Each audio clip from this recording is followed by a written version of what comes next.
Hi there.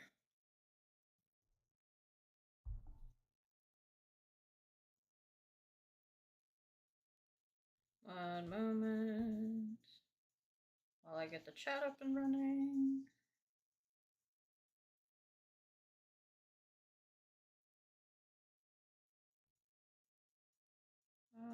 If I can. Where did I?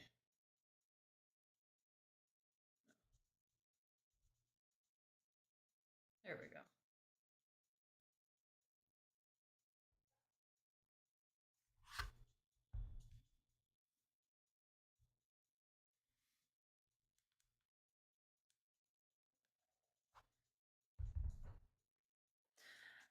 Okay, I am making a Drawstring Project Bag today.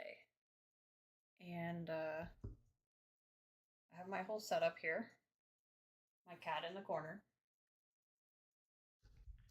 Can't have a setup without the cat.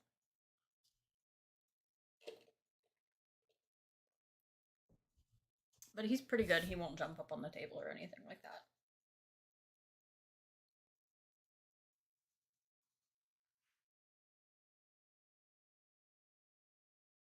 I have already cut my fabric and applied the interfacing on the back.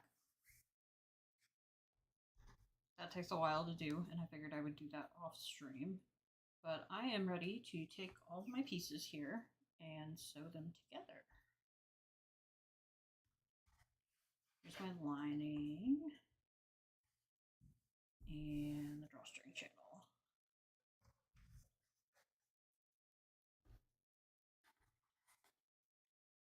So I'm going to set all of this aside for a moment.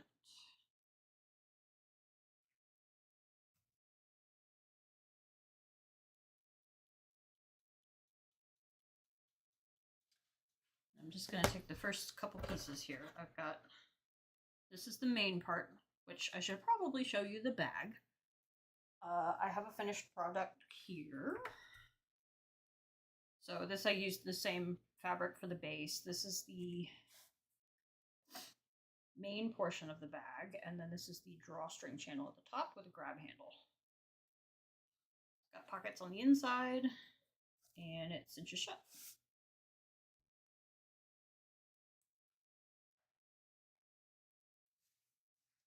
So the first step is to take one of these base pieces, flip it up, and have right sides together.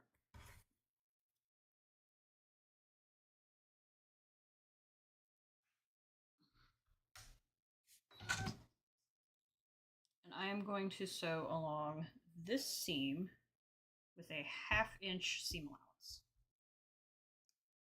which is pretty big, but it makes for a nice fold and all of that. It's what was on the pattern, so.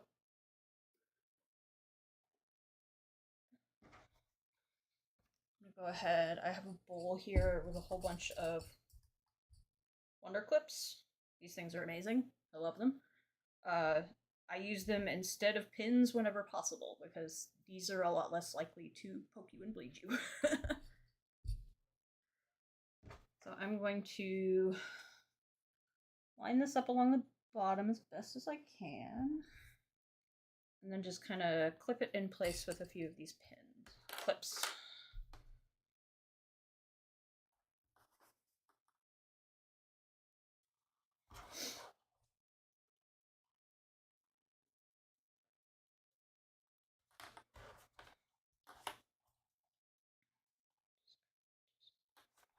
There. So there we go. So I have my sewing machine set up with a foot that has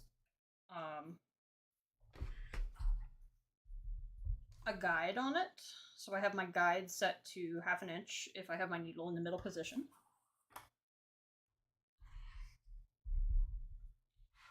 Oh, I have not done a test scrap yet. So that's something that I always do. I always make sure to sew a line on a piece of scrap fabric to make sure that my setup is okay and that the bobbin is pulling correctly, and the bobbin does not like to pull correctly. So I'm just gonna throw some test fabric down.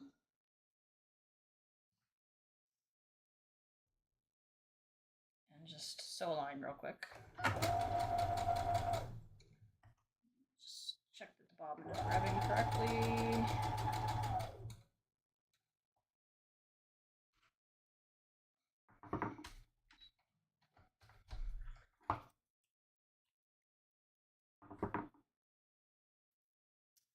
And you can see this looks like a beautiful line of stitches. So I'm going to call that good.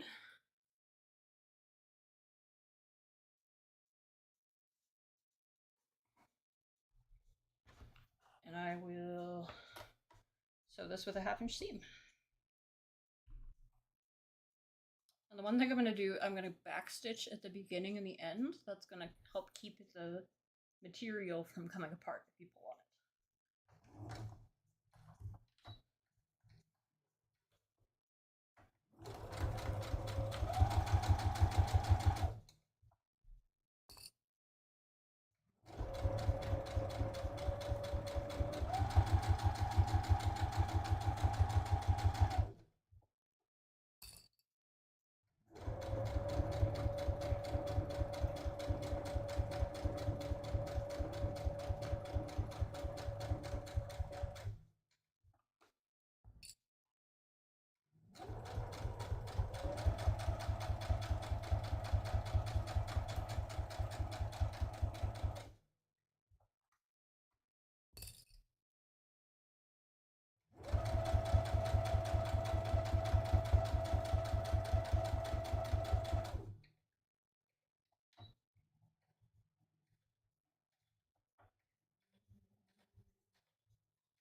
So you can see there I backstitched at the end.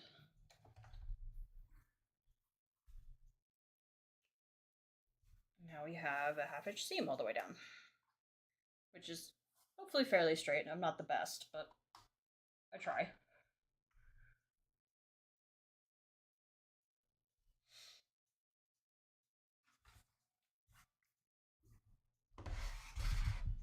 Scoot that back. So now what I'm going to do is I'm going to press this seam, which I believe I press towards the bottom. Let me check.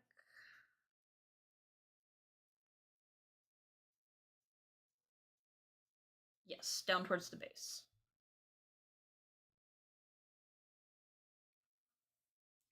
So I'm going to move my phone out of the way real quick. Yeah, never boozy.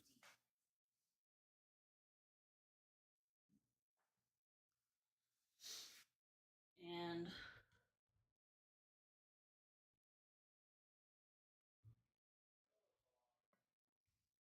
get my cord situation untangled a little bit here.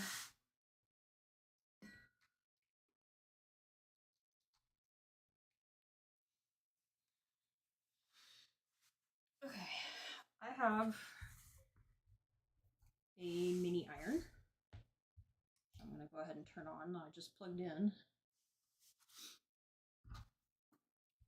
And I'm going to go ahead and press this seam so that I get it flat. So that when I top stitch along here, I'm going to just top stitch and catch the seam allowance. Just let me put that there so you can see it. I'm going to catch the seam allowance and it's going to go straight across. With like a really small seam allowance on the top stitching, like 1/8 of an inch from this edge here. And I'll adjust my sewing machine for that.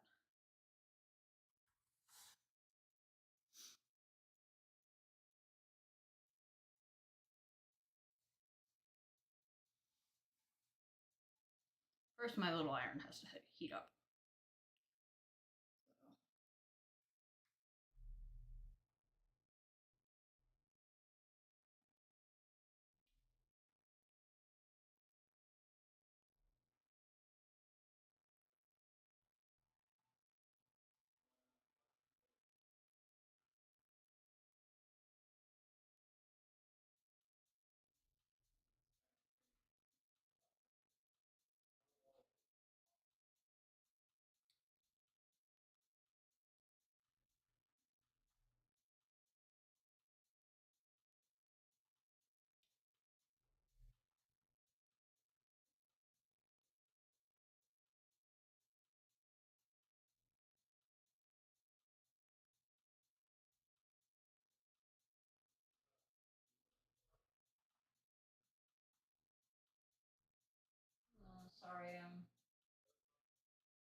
my settings while I wait for the iron here.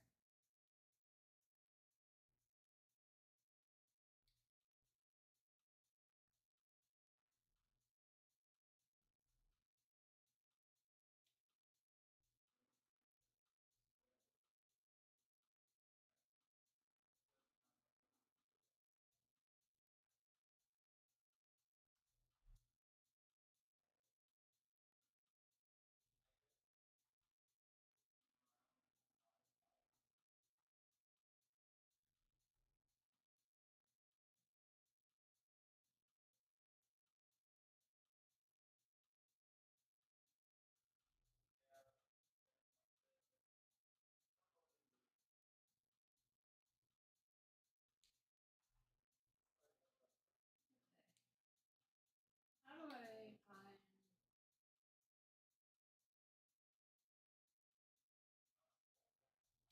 I just want to send this to my friend. Oh well, they'll find me. My bad. Okay.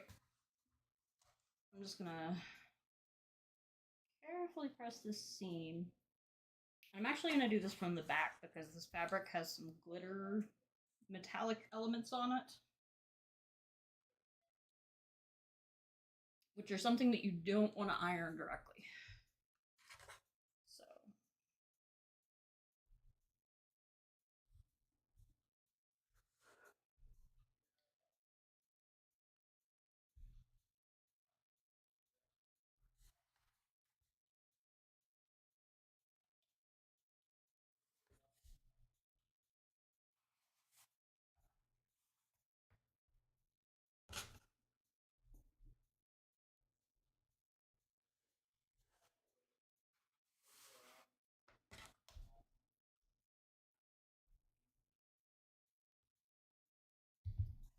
So now if we flip to this side, you can see we've got a nice press there.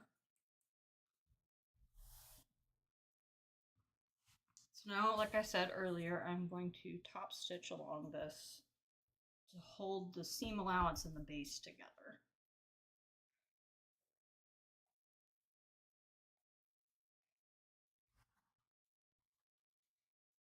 I'm going to set that there. I'm going to turn my iron off because it heats up pretty fast, actually. I just was distracted a minute ago. I'm going to... My desk is not all that big. I have to juggle everything. So let me see. Do I want to change my foot for this? No, I will just make do here.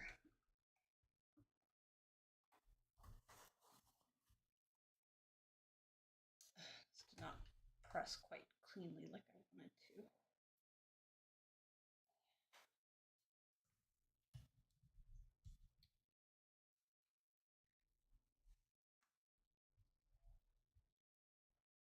I know I said don't press on the front, but I'm just gonna press really fast. This did not go quite as clean as I wanted from the back.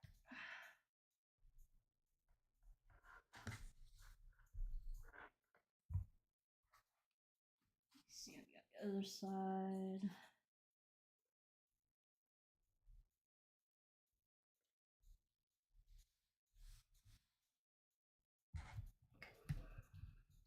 Turn that back off. Try again.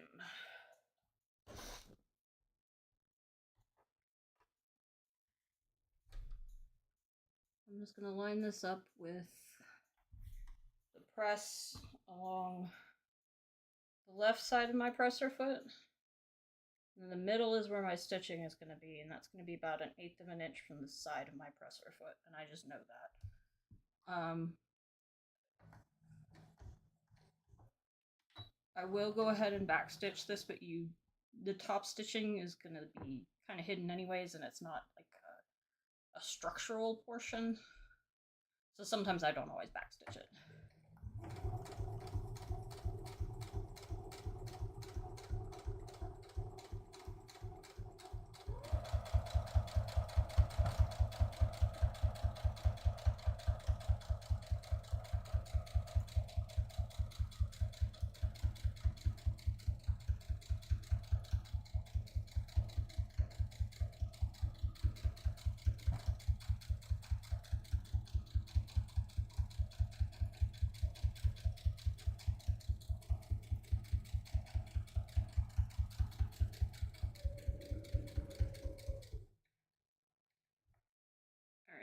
And then I'm going to backstitch a little bit here at the end.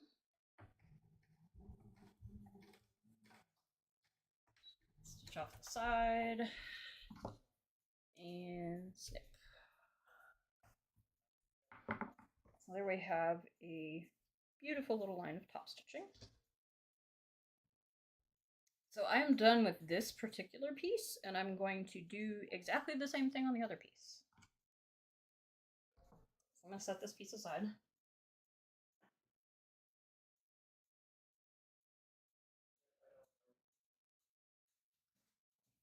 Grab my other two pieces. One moment.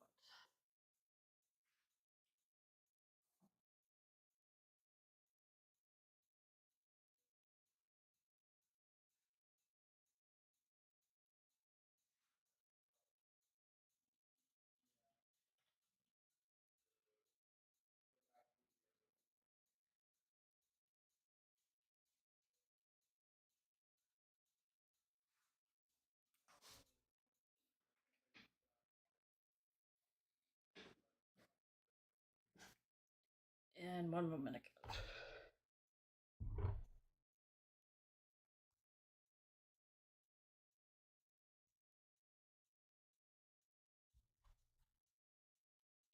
This way.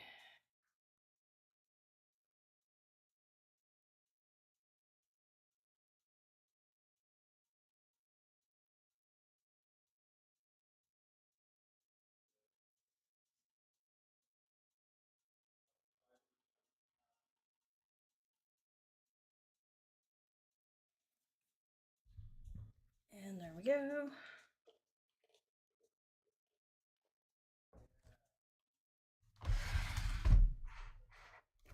So I'm going to scoot this back. Same thing. Here we go. I'm going to take the base piece and I'm going to line it up along the bottom edge and clip it into place with my wonder clips.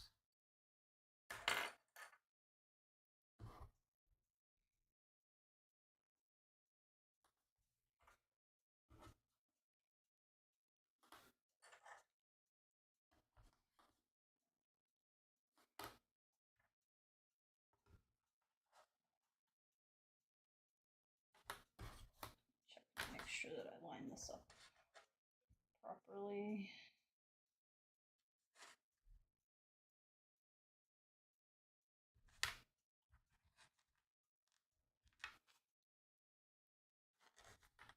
That looks pretty good. About 4 is fine.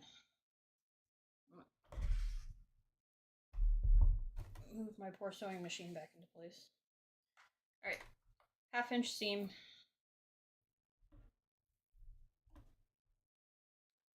Back stitch at the front and the back.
And there's my seam.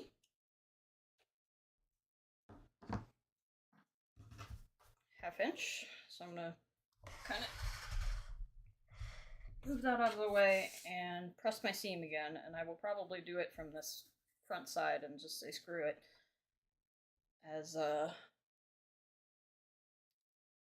didn't get quite the press that I wanted last time. So this is my pressing mat, by the way.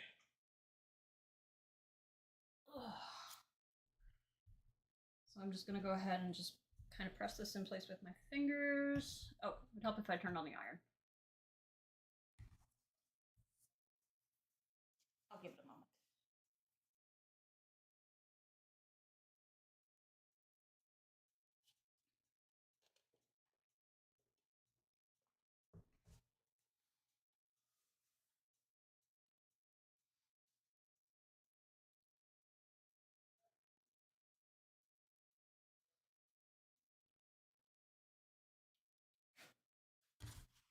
it's all dusty. Let me just press along the seam gently. I don't have this iron on terribly hot, so I'm not too worried about melting all my glitter dots. I did take an extra step of precaution when I fused the interfacing on this, and I used a pressing cloth like I always did, but I also put a cloth down on my pressing mat so that if any of the glitter metallic came off, it would be on a scrap cloth instead of on my pressing mat, where it would get caught on something else later. Alright, there we go. Go ahead and turn that off.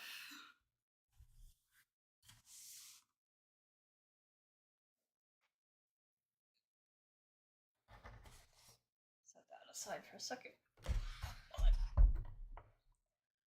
My machine is going to be doing a lot of back and forth because I just don't have all that much desk space. Alright, now I'm going to top stitch along this just like I did the other piece, 1/8 of an inch-ish. I'm going to line up, I don't know how well you can see it, but I'm going to line up the edge of my presser foot with this seam here. And back stitch a little.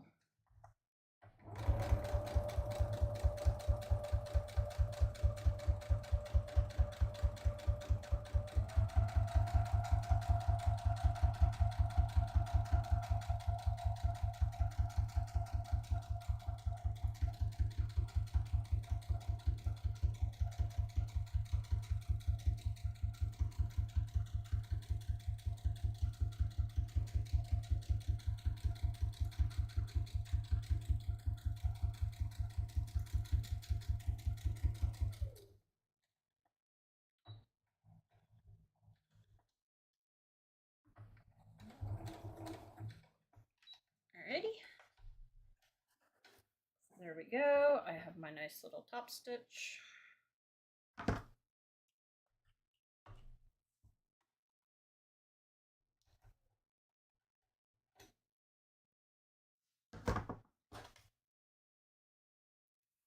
Right along there. So next thing is I'm going to take these two pieces, this piece and this other main piece, and we're going to lie them together right sides facing. I'm going to just take a second to line this up. So the most important part about lining this up is not actually lining up the bottom or the sides, excuse me, or the top. It's lining up these seams at the side. Because if you don't line up the seams at the side correctly, you're going to end up with a bag that just like doesn't meet, the seams won't meet on the side. So the rest of it is kind of malleable and that you can kind of squeeze some mistakes out of there. This, the seam meeting, is not. You have to have this perfect. I'm not super good at it yet, but I'm trying.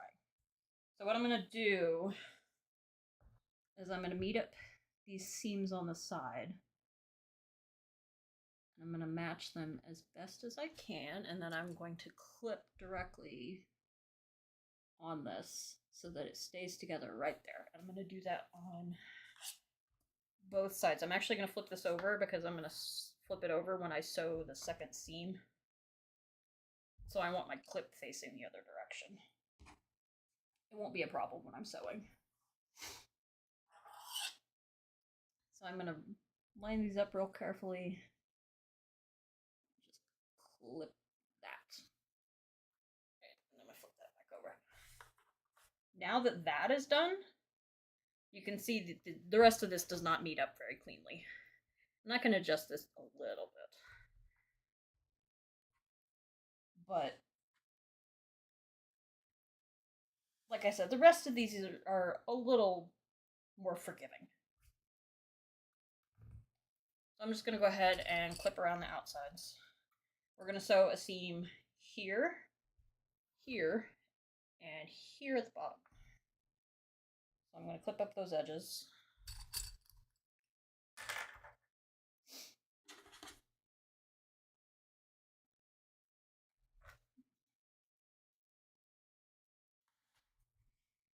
And I believe this one is a 1/4 inch. No, it's a 1/2 inch again. Okay. There's a couple places where I start using 1/4 inch seams.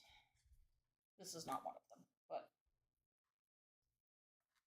they do exist.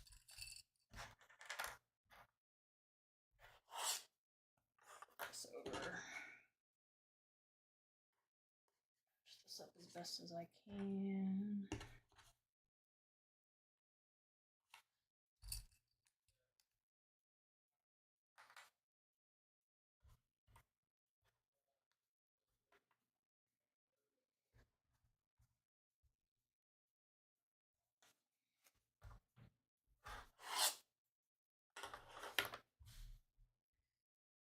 Then I will try and get these bottom pieces as close together as I can, but I'm not as concerned about those. That's the bottom of the bag. Nobody looks at that.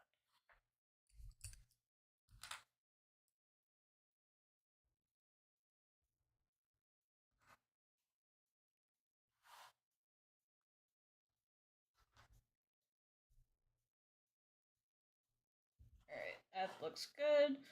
So we're going to do my 1/2 inch seam allowances again, like I said, both sides and bottom.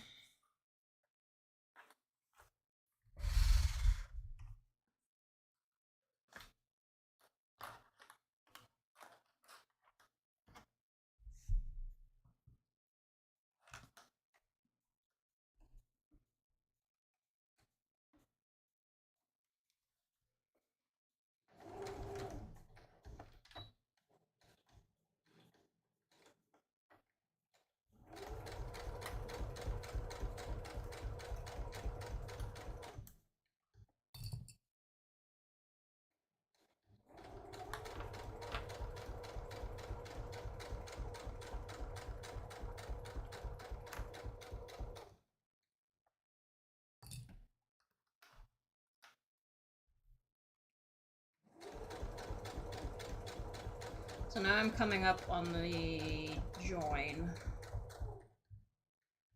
So I'm going to be a little bit more careful about this and make sure that my clips have not slipped. And that looks good, and I'm just going to kind of hold it in place. The presser foot is not going to be very happy about this.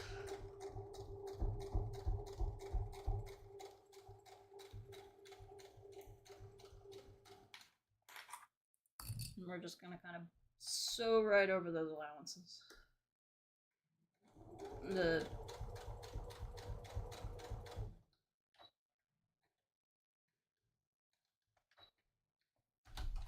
just gonna do that. So hopefully I matched them up correctly. It looks like I did if I split that open a little bit, so that's good. We'll go ahead and do this bottom seam, which is just 1/2 inch straight across. Super simple. My fabric pieces do not line up quite correctly, so I'm going to have to be a little careful, but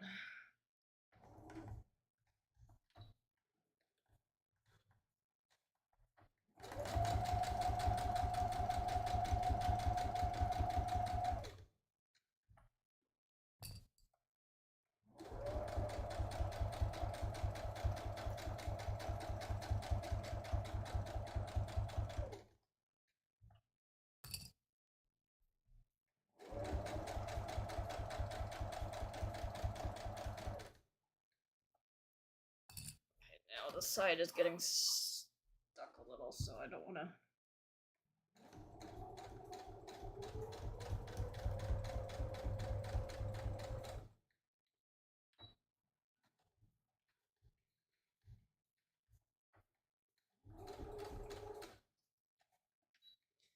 So when this gets stuck at the back here where my drink is, which I can move my drink, but when it gets stuck there at the back, it kind of skews the fabric at the front, which is not the best, obviously. Oops.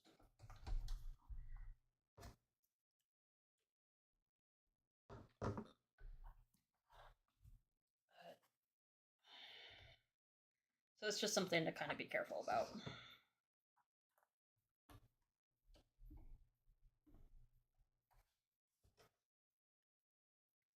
So again, same thing on this other side. The most important part is matching up those seams.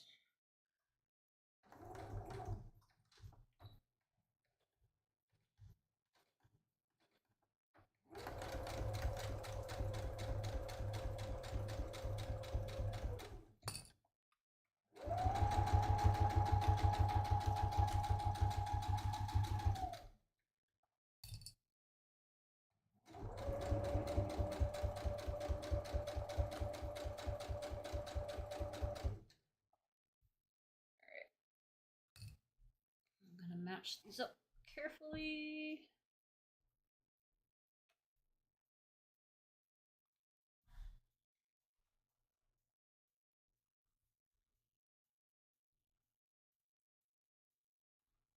I'm gonna re-clip that. And I'm just gonna go for it.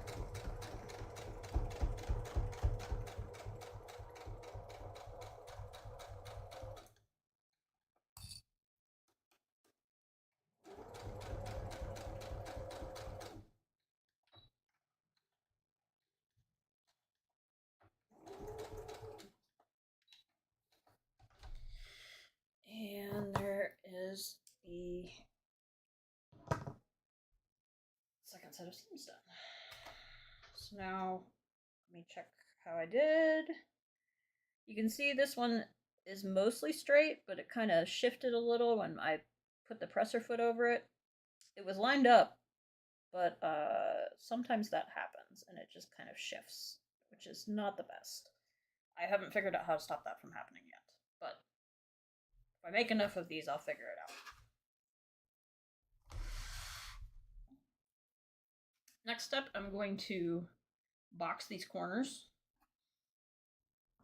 So first things first, I'm going to clip my seam allowance in a triangle.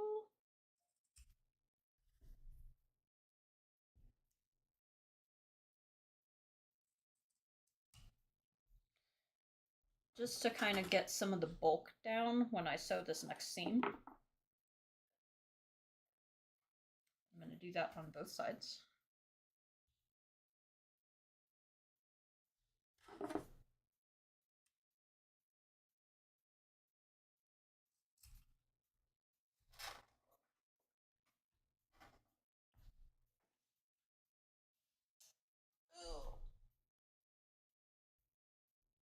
Helps if I don't miss the trash can.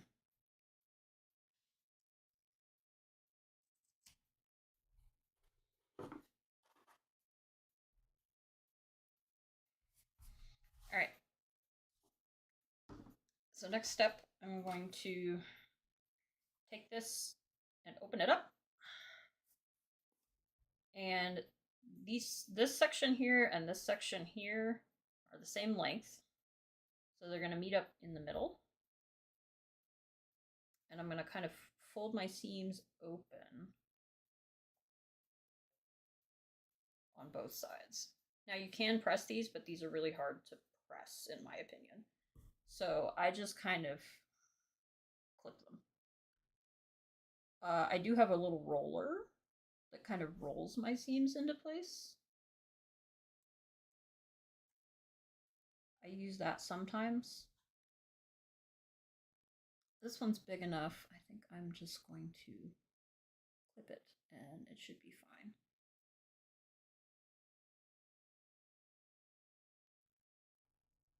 So this is also going to be a 1/2 inch seam allowance. And we're going to just sew directly across right here. Which is why I'm trying to get this lined up as best as I can. Because again, you want your seams to match. It's also the bottom of the bag. Nobody's going to be looking.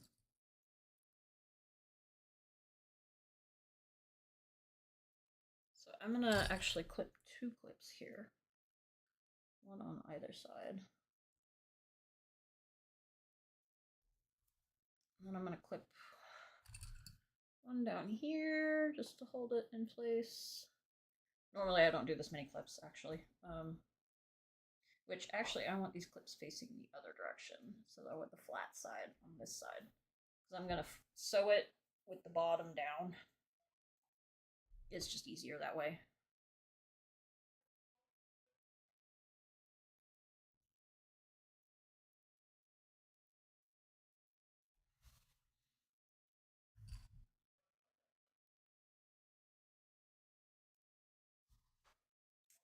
So I'm going to do one side at a time. Pull my sewing machine back over. And line this bag up so that the bulk of the bag is off to the side without the rest of the sewing machine. And I wonder if...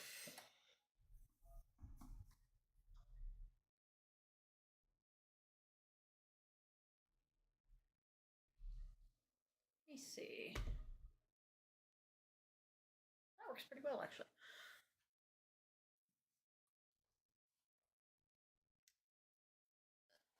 So for 1/2 inch,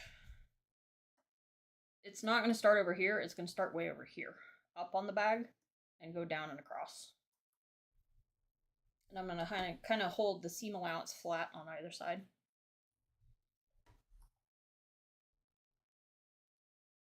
I'm going to take off my first clip, kind of line it up as best as I can way back here. I wish you had a slightly better angle to see it on my sewing machine, but then I am definitely going to backstitch this one.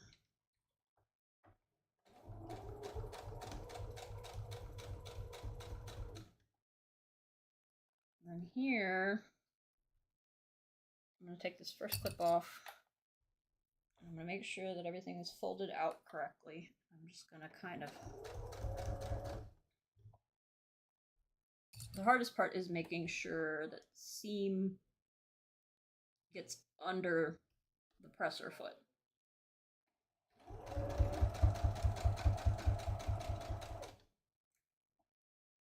Alright, there we go. Made it through the hard part.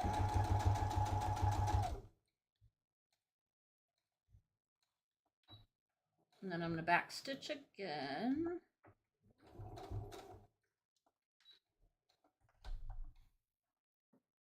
And then we have 1/2 inch across the bottom here.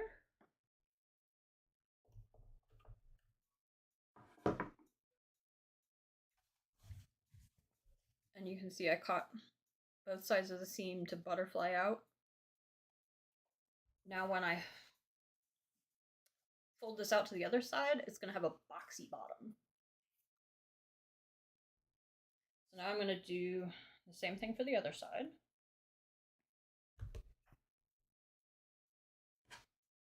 I'm going to unfold it. Fold these seams out, butterfly them.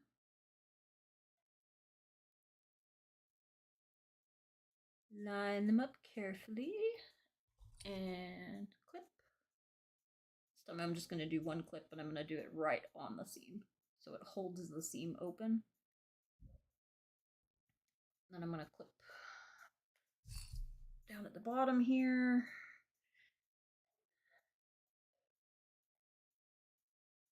I'm going to clip a little to the top just to hold it down.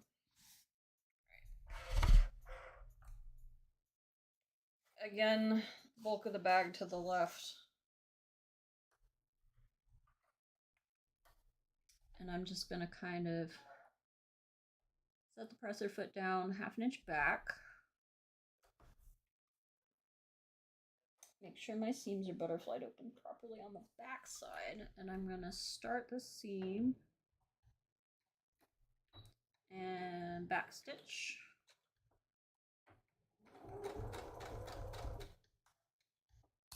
And then come forward. I'm going to kind of flatten this out a little bit here.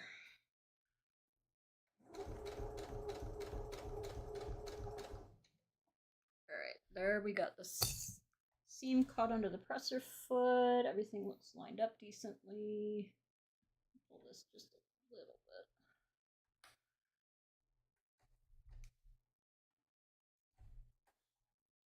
And come forward over the bulk of my seam. And the rest is easy peasy. And back stitch at the end.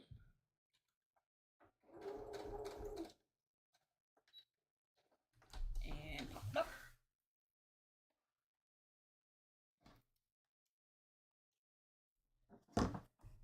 And there we have our second box seam at the bottom. So now if I flip this inside out,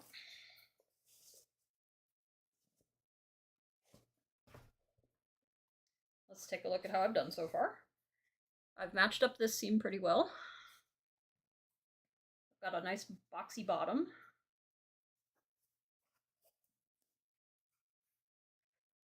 This just kind of comes out to the edges here.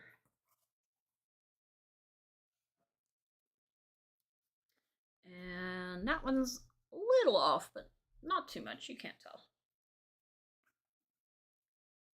You might not be able to see. I should zoom in. Yeah, there's a little bit better. You can see this is just a tiny bit off. Like, not even 1/8 of an inch. It's like the tiniest bit.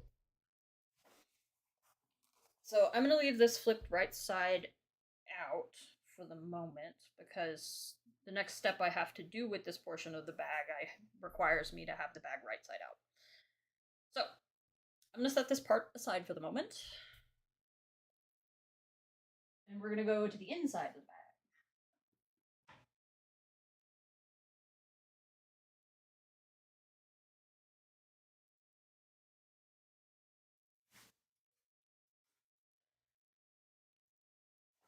I lost my kitty friend. I don't know when he walked off. For this, I'm gonna turn my machine off for a minute, because it's gonna be a minute, and I'm gonna set this. Not quite that far aside, all the way aside. Actually, no, I'm getting out of order. I may have made this bag 5 times so far, but that doesn't stop me from getting out of order. Especially when I don't have the instructions in front of me. I am mostly going off of memory from this, but again, 5 times. So this is the pocket portion. And I have got this, there's a fold in the fabric, so this is actually a really big rectangle. If I can get it separated. This is a pretty big rectangle. And then it's folded over in half. So what I'm going to do is, this is my right side. It's a plain white fabric. There is no right side and wrong side, so I'm just going to pick a side to be my right side, and this side is going to be my right side. So I'm going to flip it over and put my right sides together and the wrong side facing out. Then I'm going to clip this, and I'm going to sew 1/4 inch seam. I told you we'd be using 1/4 inch seams.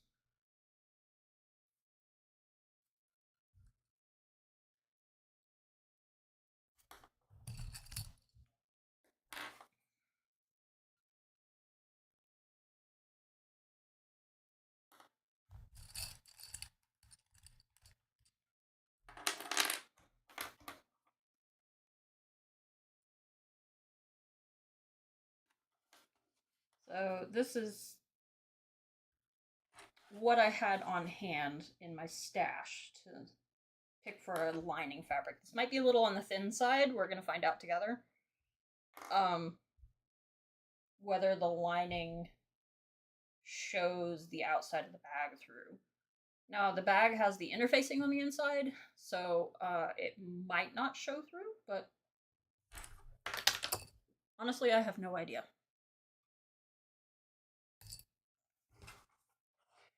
Actually, I'm gonna pin both of these. I'm gonna do the same thing for this other pocket. There's a pocket on both sides. So I'm gonna set this one aside.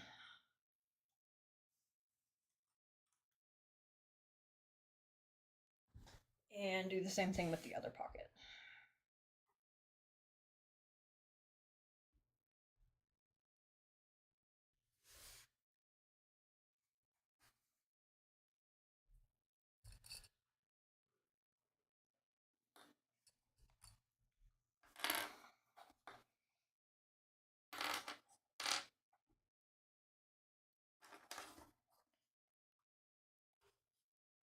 I'm just going to kind of pin this in a few places with my clips. That should be enough.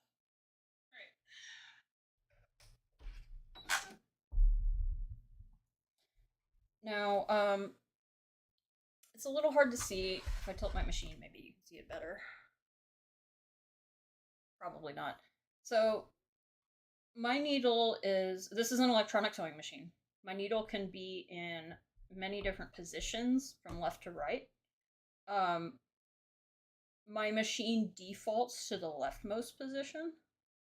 This particular presser foot has lines to where I can have it in the left, the center, or the rightmost position. And I have different stitches that move the needle. I'm not sure. So, my stitch 0 is on the left side, my stitch 1 is in the middle, which makes it really easy for me. I'm actually going to, before I had the needle in the center position and I was using the guide to measure ½ inch out. Now I'm going to leave the needle in the leftmost position and use it to guide me on my ½ inch seam allowance. Because for me, the difference between the left side and the right side is ½ inch. So if I lined it up where the edge of my fabric is along the right edge of the inside of my presser foot, I will get ½ inch seam. So I'm going to line that up. And I'm still using the gray thread. It's not going to be much of a difference on the inside. And it's going to add a little bit of contrast on this white. Usually for the other bags I've made, I just pick a thread color and use it throughout. So for this one, I chose a kind of medium gray. And I'm going to backstitch at the beginning.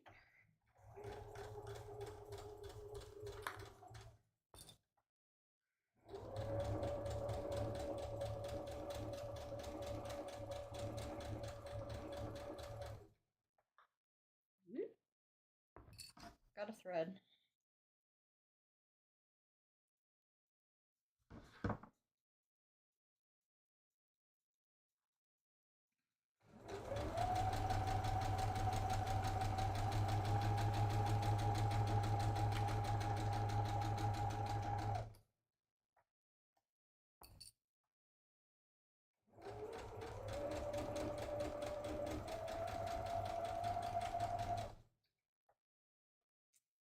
It's gotten just a little tilted.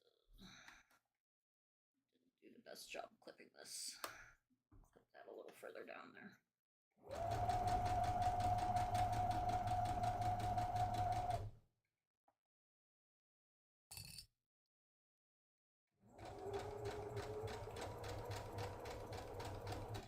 And backstitch at the end.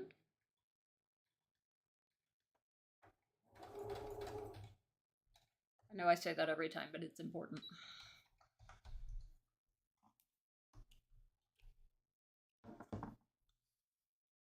So this pocket, you can see, has kind of a crease where the fold was.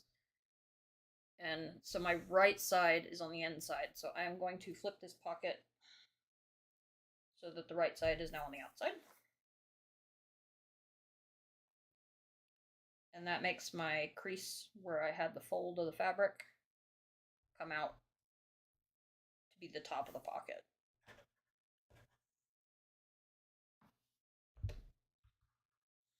So the next thing I'm going to do here with this, after I sew the other one, I'm going to press this so that this lies flat.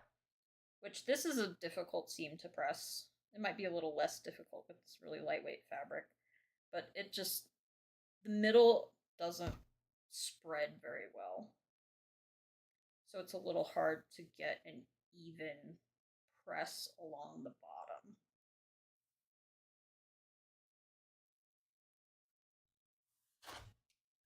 But these are the lining pieces. You can see they have the boxy bottom as well. We're gonna do the same bottom boxing for this, but not yet.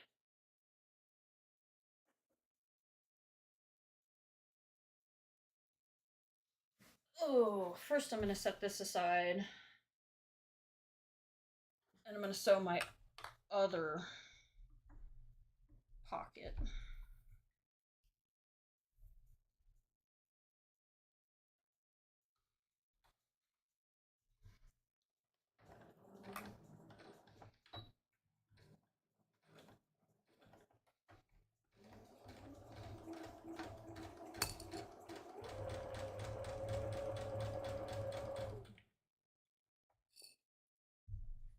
I'm just gonna move my bowl here and I can toss the clips in a little easier.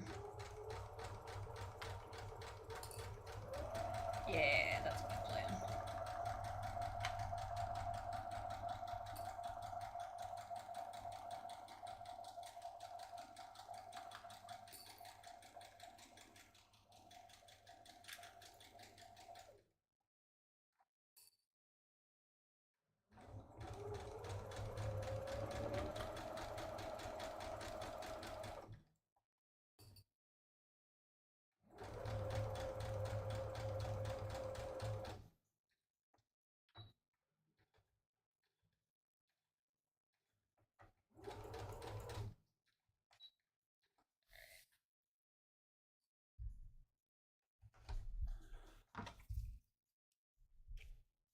And go ahead and flip this pocket right side out.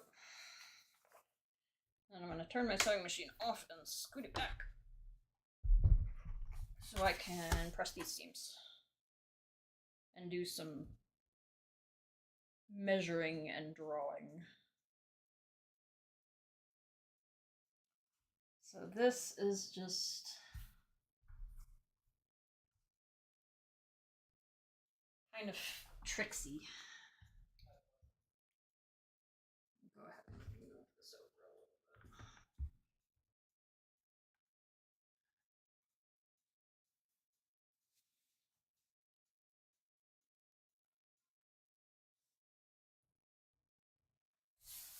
Get some of these stray threads off my desk. A lot of stray threads involved in sewing. So first things first, I'm going to kind of line up my press at the edges, and then I'm going to work my way in because it's easier to do at the edges. So I'm going to kind of hold it like that, and I'm going to kind of come in here and just gently press it down there. I'm going to do my other edge.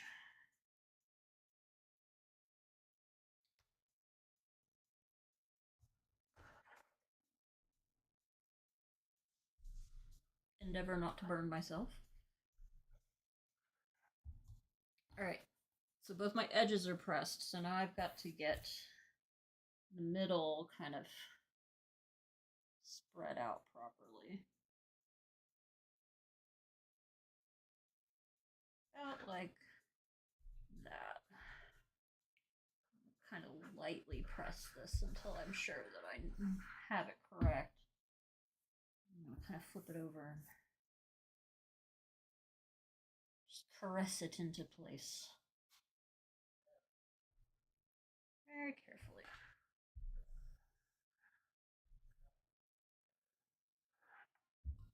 Alright. There's one pocket. So I'm going to move that aside. And do the same thing on the other pocket. My cat is hungry, that's why he ran off.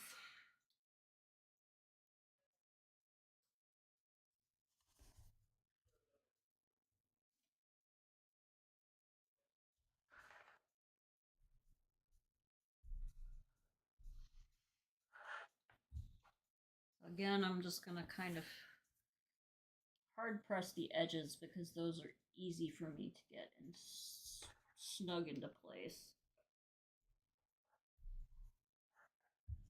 And then just kind of gently nudge the middle into place to try and get a straight bottom for this pocket. It's the bottom of the pocket. It's going on the bottom of the liner, and my liner and my pockets match this time, so it's really not super important, but you know, it's good to be a little bit of a perfectionist. All right, there's the bottom of my pockets.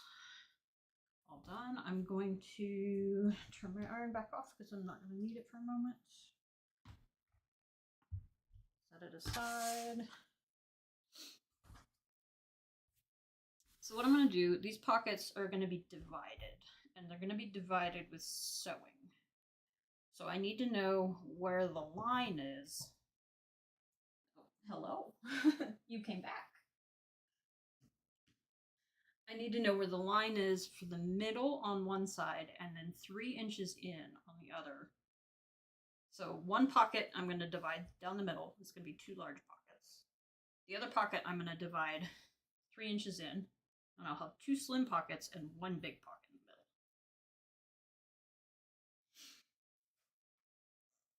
So what I'm going to do, I'm going to fold this over. This is going to be my 2 pocket side.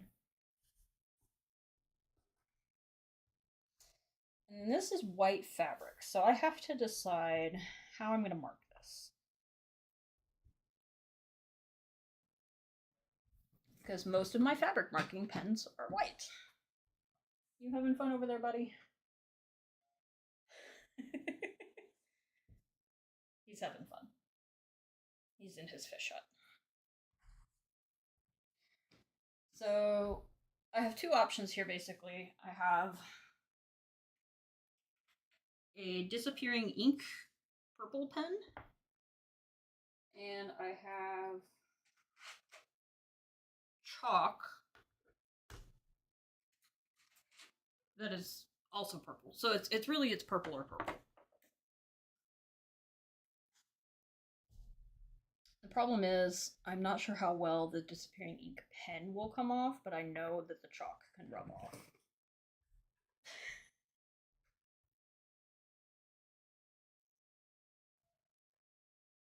He's having fun.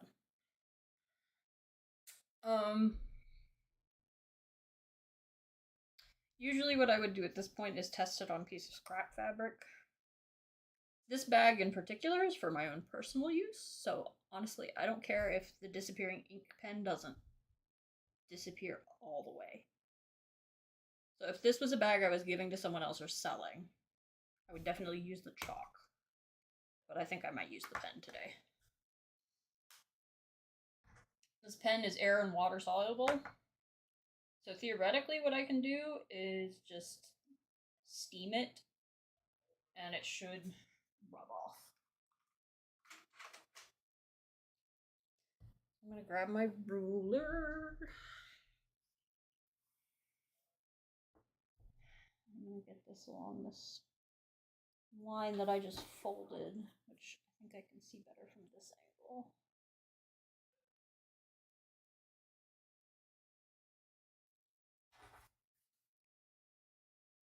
Yeah. It'll be right about like that. I'll grab my little disappearing ink pen. This is going to be a really bright purple.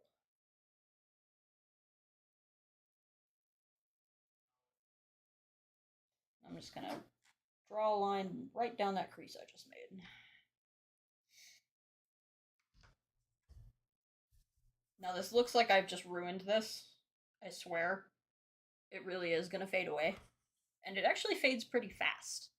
There have been some fabrics that don't hold it very tightly, and it fades almost to the point where I can't see it even by the time I've started trying and sew it. So I'm going to set this pocket over here. Grab the other pocket. And this one I'm going to need to measure.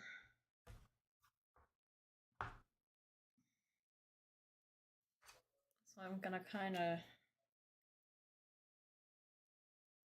measure 3 inches in and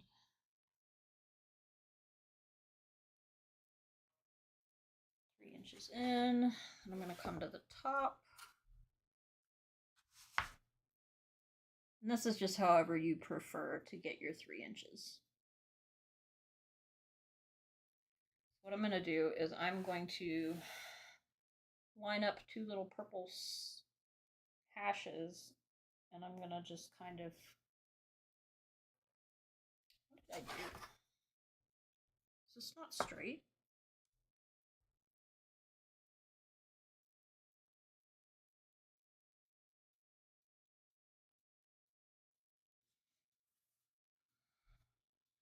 Let me see. Let me try this again.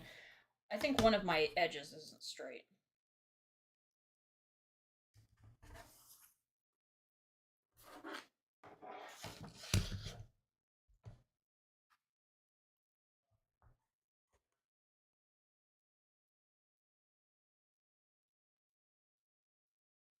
I think I'm just gonna kind of line it up and go with it. This is not rocket science here. Okay, there we go. So there's one side. Let me get 3 inches marked on the top here.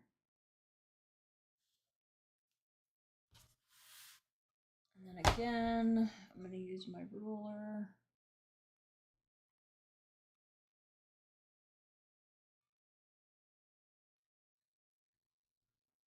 And I'm going to just kind of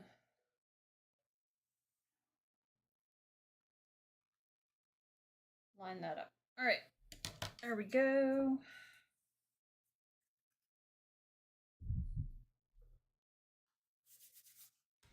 So what I'm going to do, now that I have my lines set out, I'm going to grab those liner pieces I put aside a minute ago.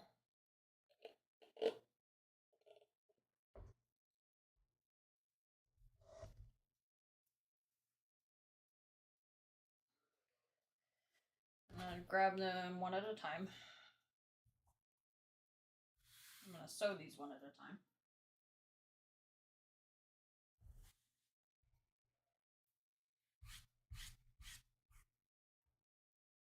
And I'm going to set this pocket out 1 inch above this bottom portion, which this is the 2 pocket one.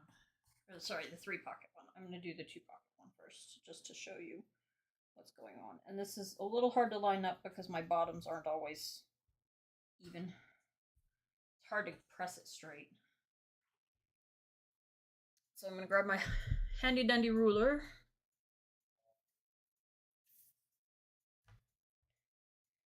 And this is, again, not rocket science. It just has to be close.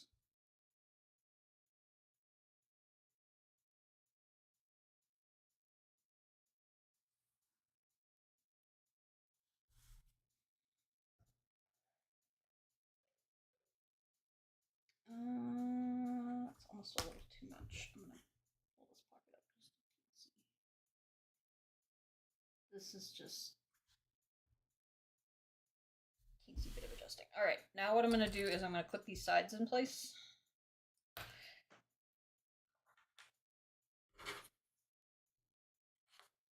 And specifically the bottoms, since those are where I want them.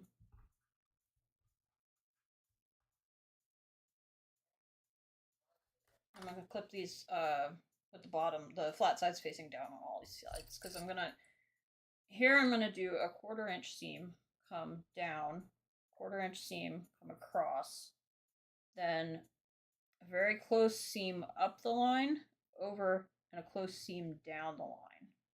Then a 1/4 inch back this way and a 1/4 inch up that way.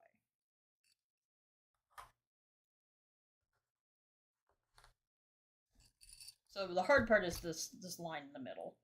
Everything else is just your standard 1/4 inch seams.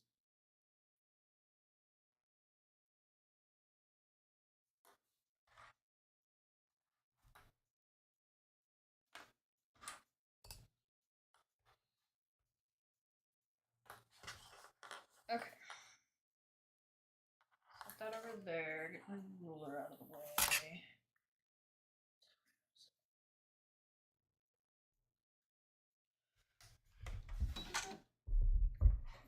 Move Mr. Sewing Machine back into place. And I'm going to leave the needle on the left position so I can do that 1/4 inch seam pretty easily. Actually,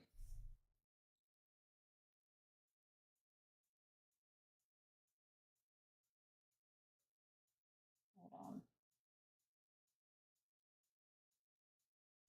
Yeah. Trying to remember what I did last time. All right. Seam is going to start just above the pocket. And I'm going to scoop this clip down so that I can get this flattened out. So again, starting just above the pocket, and I'm going to backstitch the top of the pocket.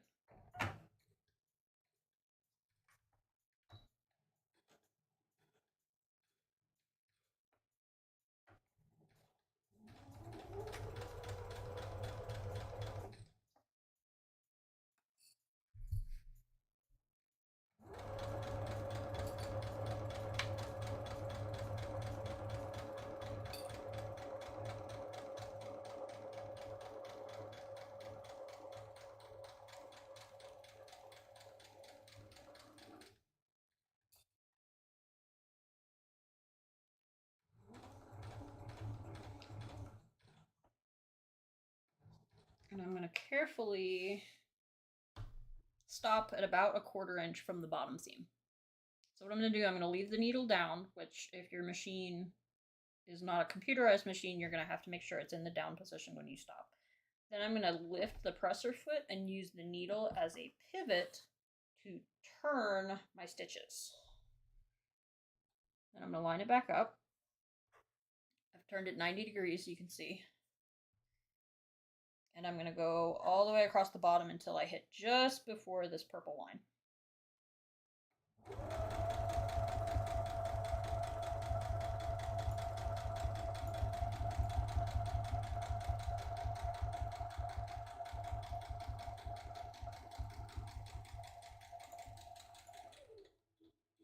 I'm going to slow down.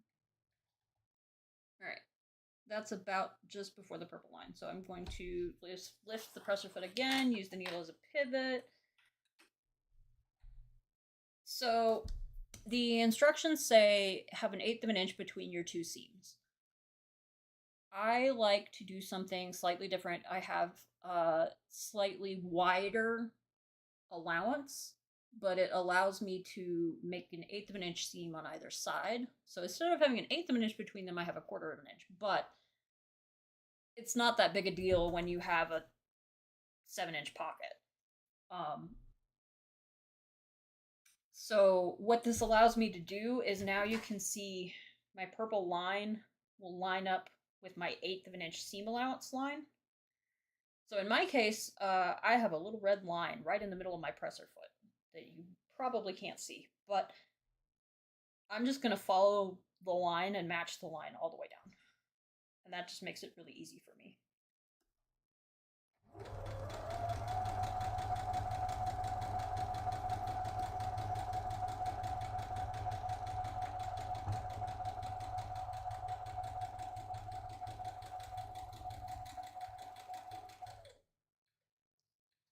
Okay, I'm about 3 stitches before the end here, so I'm going to stitch to about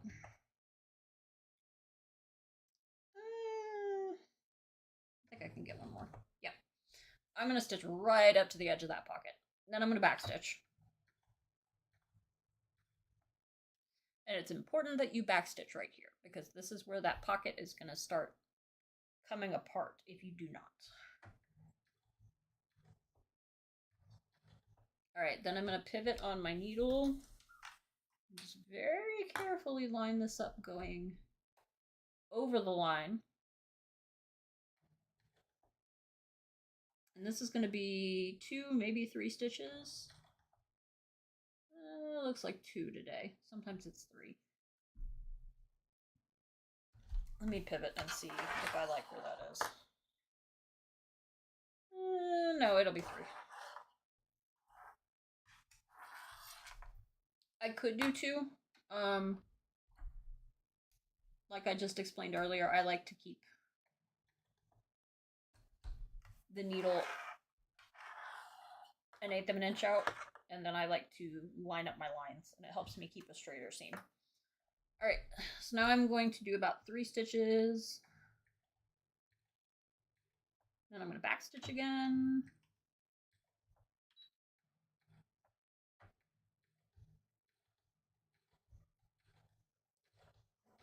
Alright, here we go. Back down the line.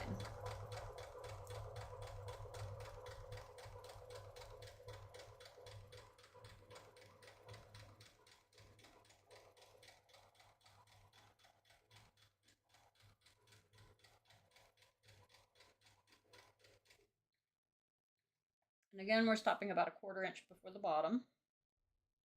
So I'm going to lift my presser foot and pivot. We are now set for the 1/4 inch seam along the edge of the bottom of the pocket again.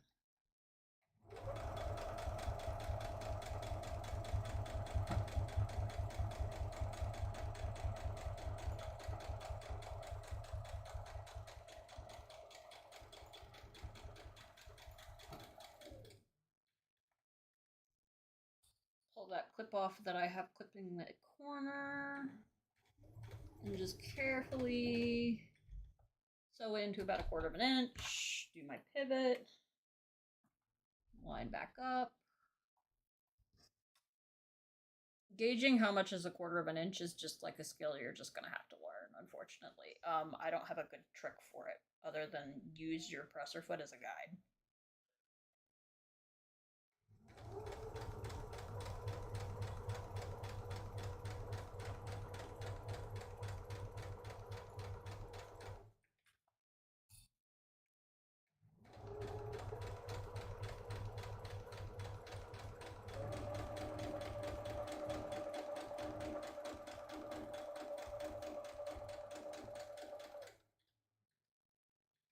I'm going to sew over the edge of the pocket and backstitch. Oop, we're getting... The corner is getting caught under my presser foot.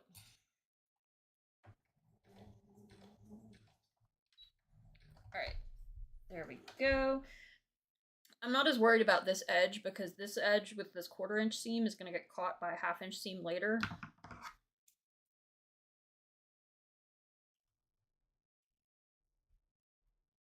And that's going to hold it together better than any backstitching that I do here. But I like to backstitch just in case. So you can see we've got a very secure bit at the top here where we have backstitched. And I've got purple line down the middle. I will see if I can get it out with the steam on my iron. It's already fading, honestly. It's not as bright as it was before. It will probably be invisible in another... It's like 24 to 48 hours is the estimate. But, yeah, it vanishes all the way. Alright, I'm going to set this piece aside. And grab the other lining.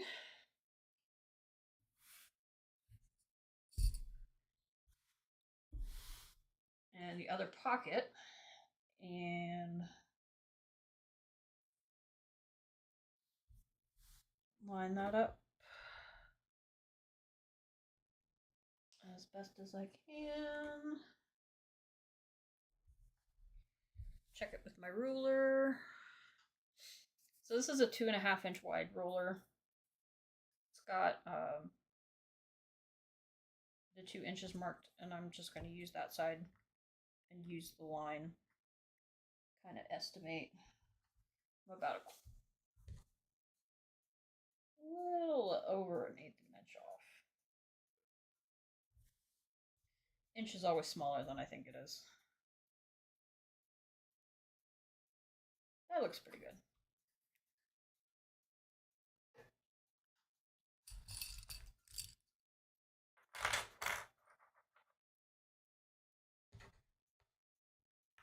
going to pin these corners at the bottom first so that I don't lose that inch gap like I wanted.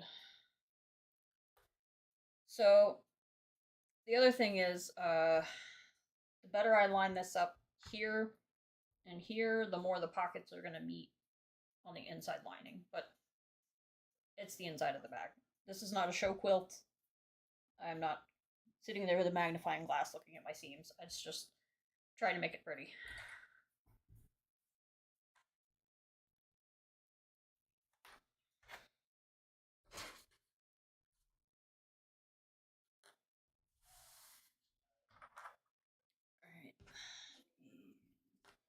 There and there. So this is going to be the same process, but I have two of these vertical lines that I'm going to go up and down.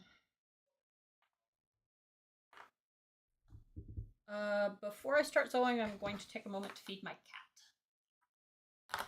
Otherwise, he will run in here and jump up on here.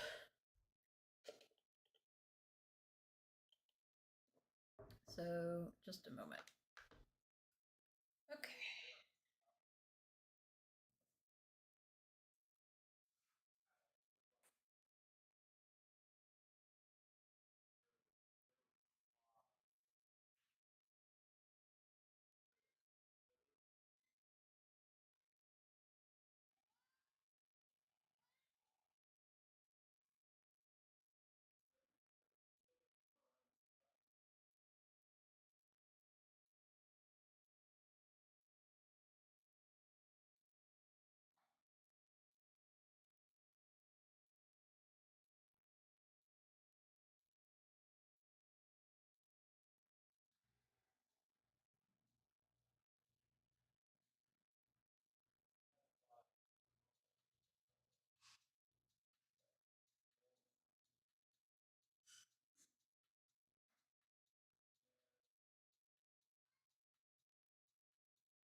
And I am back.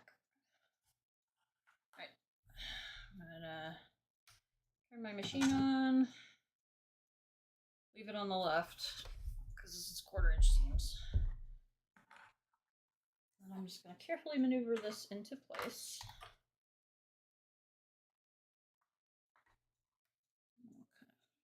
Take that clip off.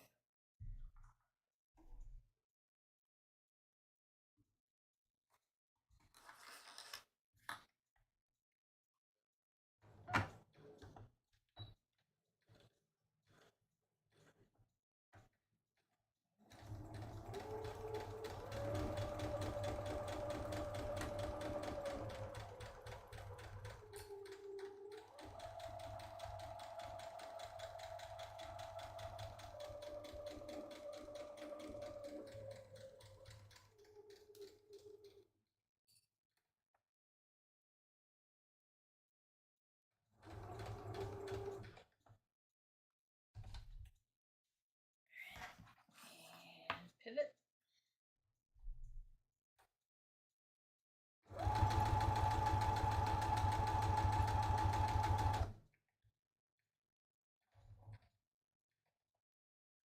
And pivot again. I'm just gonna kind of, this one's a little bit hard. I just kind of fold the rest of it over so that I can get the bulk of the bag in the interior of my sewing machine. Be careful you don't accidentally sew over another part of your bag while you're sewing this.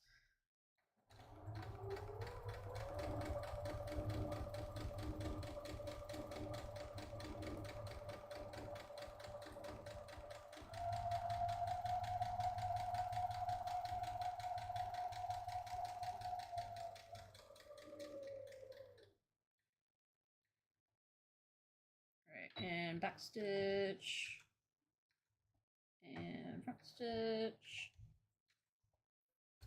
and pivot. Carefully. And I'm going to do about 3 stitches like I did last time, and pivot again.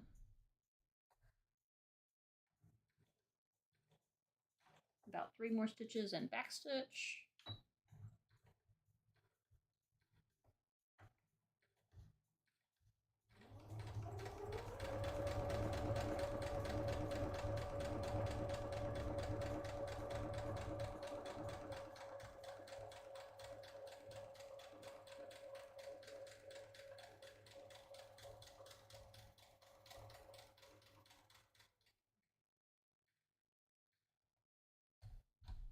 And there's the 1/4 inch mark. Yeah, this line is already fading to where I was having a little bit of a hard time seeing it.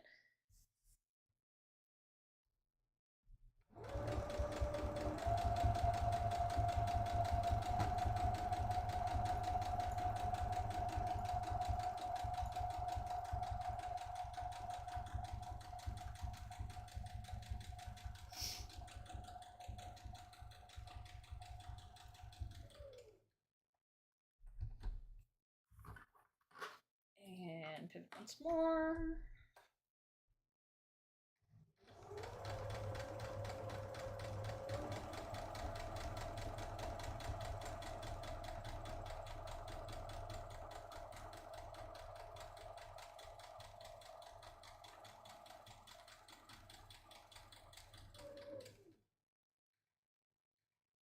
And back stitch.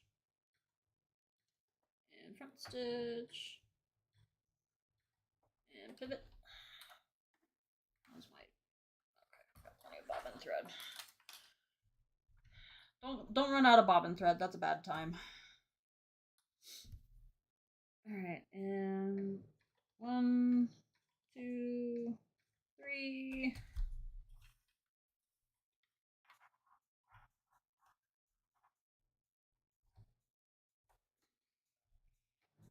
One, two, three. 1, 2, 3.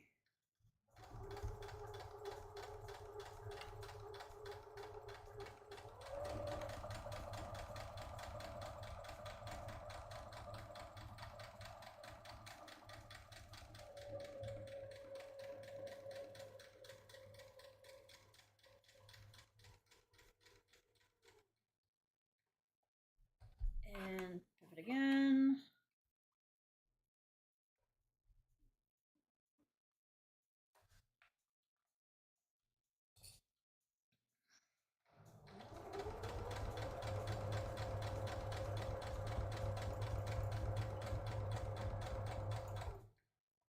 And pivot the last time.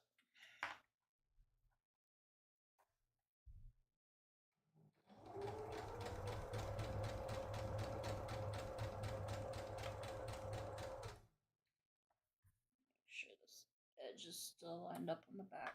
It is.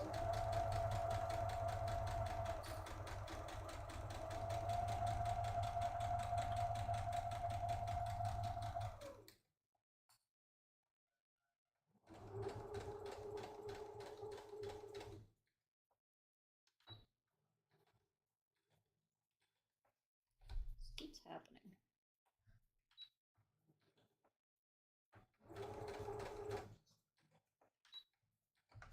Alright.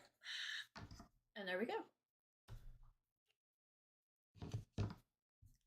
So there is my seam, which is a little wonky, but again, this is a personal use bag. I would probably try and be a little more careful if I was actually giving this to someone or selling it. You can tell my seam is just a little bit off right here. I should have gone about 1 more stitch down before I turned and pivoted. But next step, we're going to try and see if I can't steam these lines out, because the purple is, like I said, going to fade away But if I can get them out, it'll look for a better finished product when I'm done in another hour or so. Hey, did you come back to visit? So I'm gonna move my tiny iron back up here, and this is actually a tiny steam iron. So I am going to switch it all the way to max. And I still have some water left from yesterday.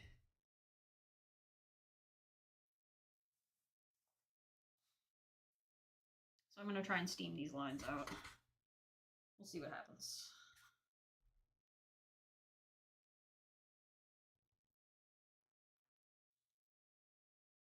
You exploring, little guy?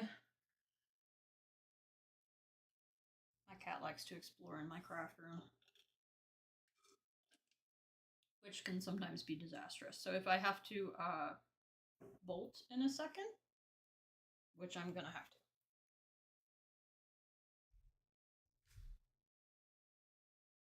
Buddy, that is not solid footing.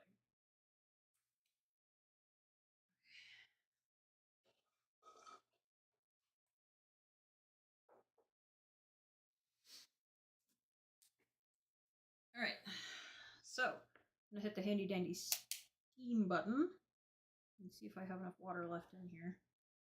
I may not.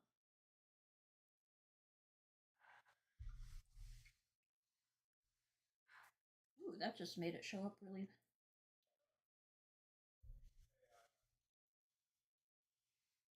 Interesting. Last time I did this, that did not happen.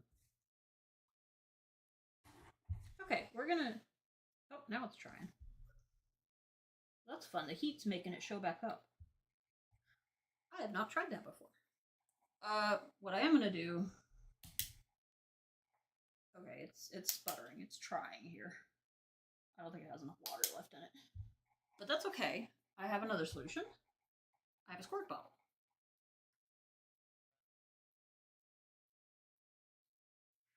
Ta-da! I'm just gonna kind of...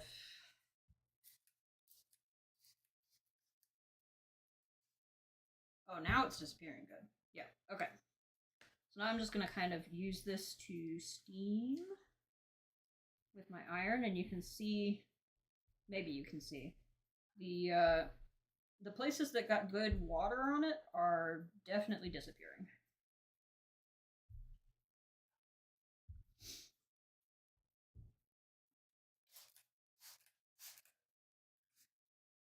Okay, come on. I might have to get my easy press out for this. Oh, nope, there we go. Now we're going. Now we're cooking.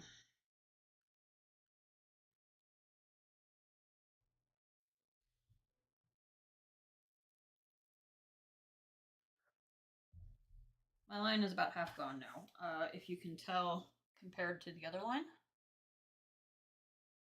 I don't know how well you can see it, but I'm going to try this on the other side here.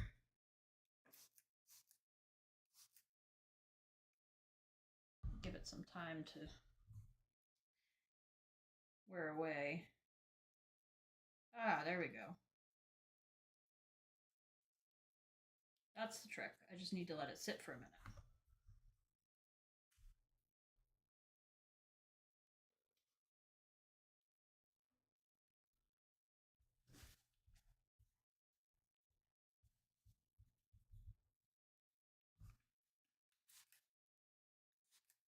And then I will use my iron to steam the rest of this water away.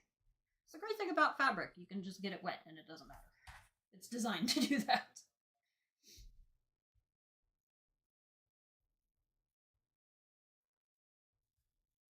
So yeah, this line on this side is almost gone. So now that I have done that, learning together with you guys, I'm going to try again on the other side.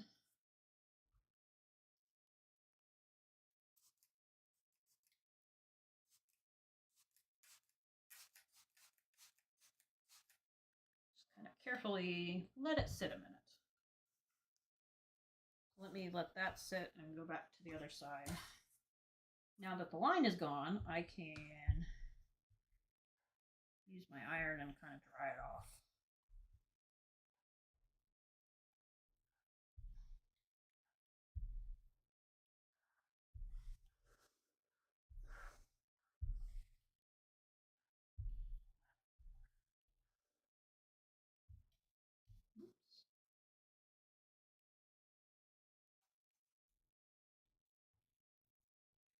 accidentally puckered over my seam a little bit there when I was coming down.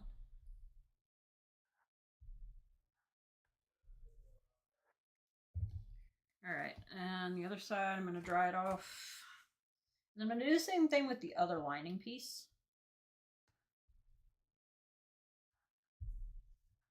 I'm going to kind of wet it down and then dry it off.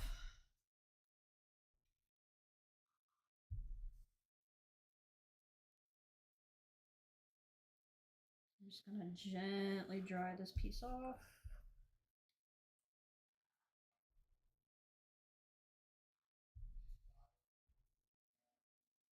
It was decently soaked by that squirt bottle, so. Alright, there we go. Now we're nice and dry, and our lines are gone.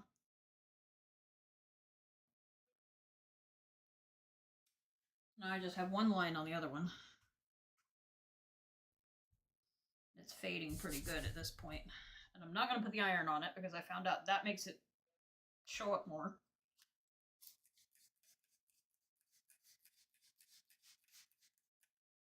So we're just going to let the water do its work here. And then I will steam the water away.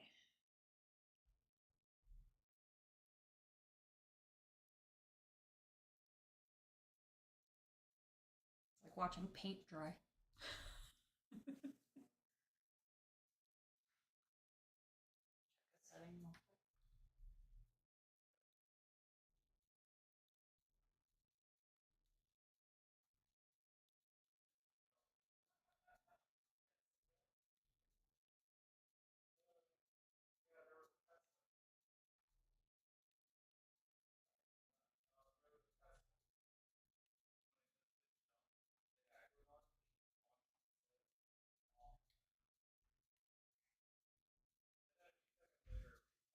Buddy.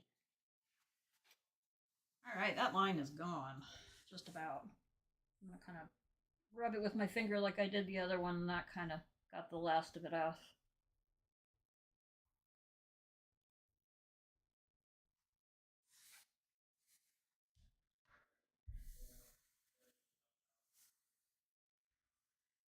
Carefully iron my fabric and get all that water off.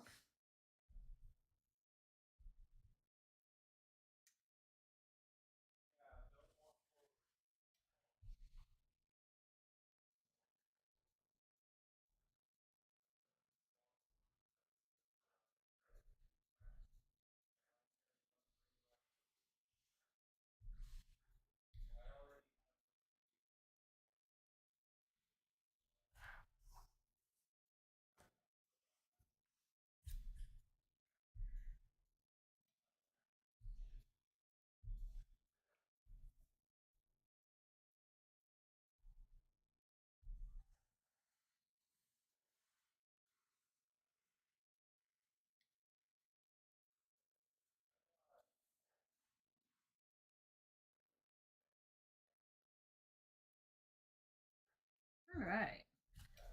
So now we have a nice clean looking set of seams. Well, lines of stitching. We have some nice looking top stitching without that purple line. So it looks like I just was really good. You would never know. It is a little damp still.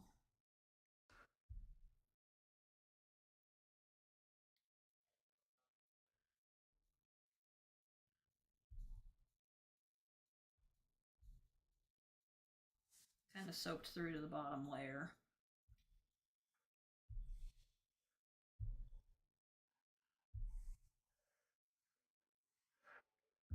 I need to check the other one too, and I need to just kind of clean some of this water off with my pad there. Okay, that is mostly dry.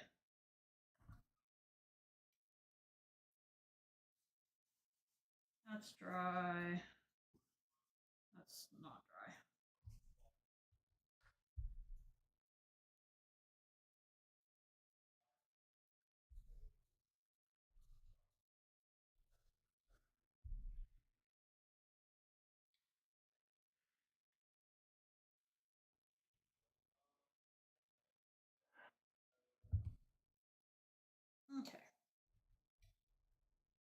It's more dry. Will be more dry in a second.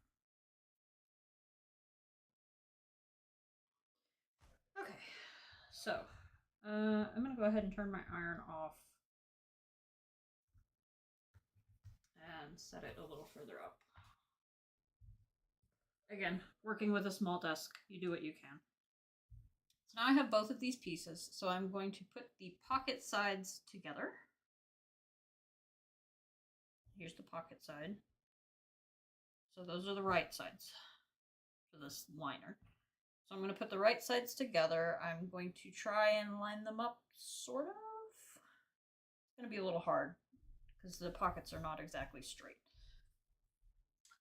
If I can get the tops and the bottoms lined up, I will be ecstatic. I'm not sure I've ever gotten the tops and the bottoms to line up properly, but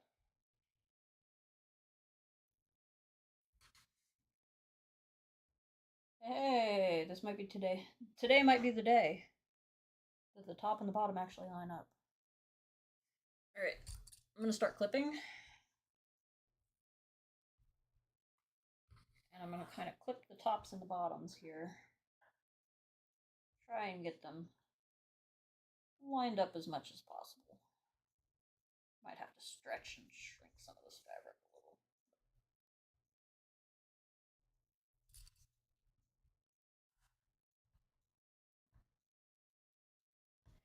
It's lining up more than it has in past bags. Let me put it that way. Then I'm going to do the same thing that I did for the front part, the outside. I'm going to flip it over, and I'm going to kind of clip it the other way because I'm going to start at the top and I'm going to sew my way down. So I want the flat part to be on the bottom of my sewing. I've got a lot of...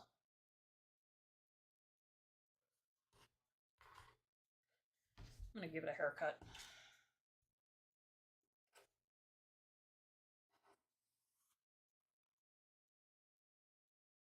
Got a lot of stray threads here today.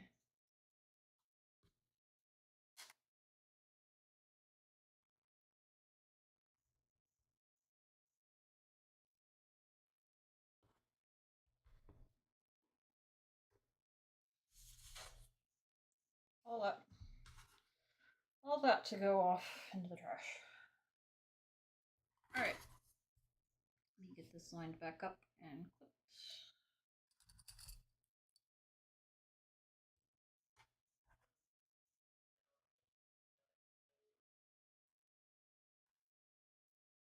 And clip at the bottom.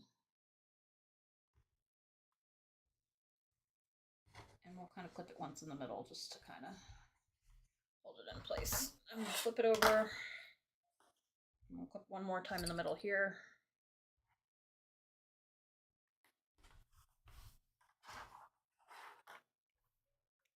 So next what I'm going to do, if you weren't here for when I did the exterior of the bag, I clipped along the bottom and we did a 1/2 inch seam here.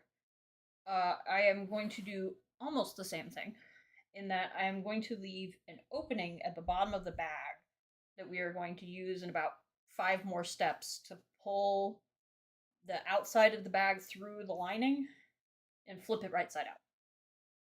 So what I'm going to do, I'm going to grab my ruler and my handy dandy disappearing ink pen. I'm going to mark out about 5 inches. And I'm not going to be exact, it doesn't matter quite where it is, just that it's there. I'm just going to kind of mark here and there.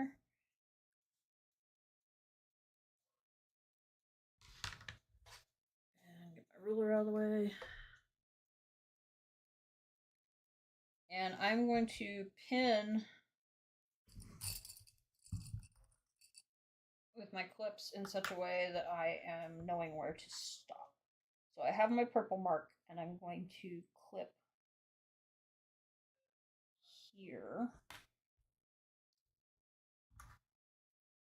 Actually, I'm going to clip on the other side. I'm going to clip on the inside portion of the purple line because then I can go up to the line and not have the clip in the way.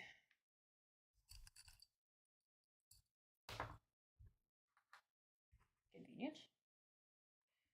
Did not mean to fling that towards myself, but I'll take it.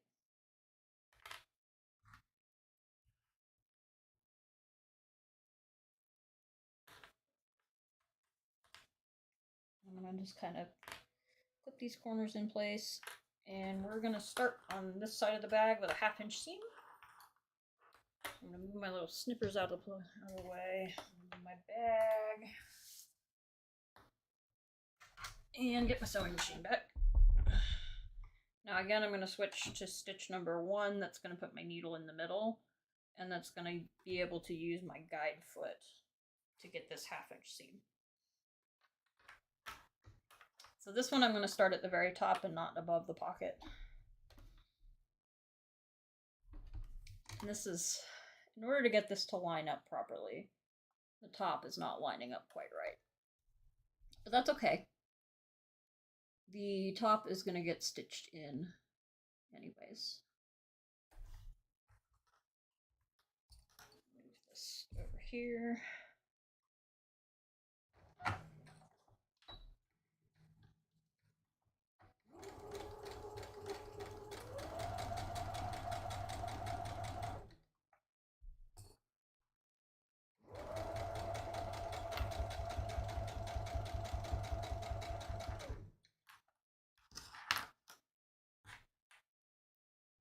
Getting caught on the edge of my mat here, my cutting mat.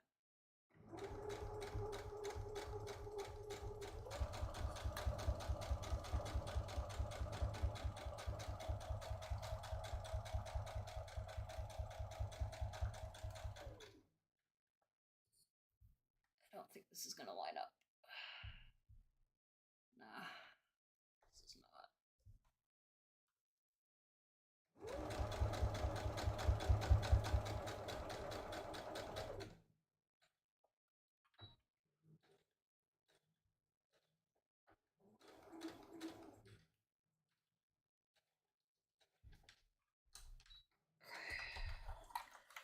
Get my snippers here. So you can see when I sewed this 1/2 inch seam here, well, it was supposed to be 1/2 inch, but it kind of is not a 1/4 inch out from my 1/4 inch seam. The important thing is that it is on the inside of the 1/4 inch seam. That just means my 1/4 inch seam wasn't quite right. I'm gonna go ahead and do, I've flipped the bag horizontally. I'm gonna go ahead and do the other side.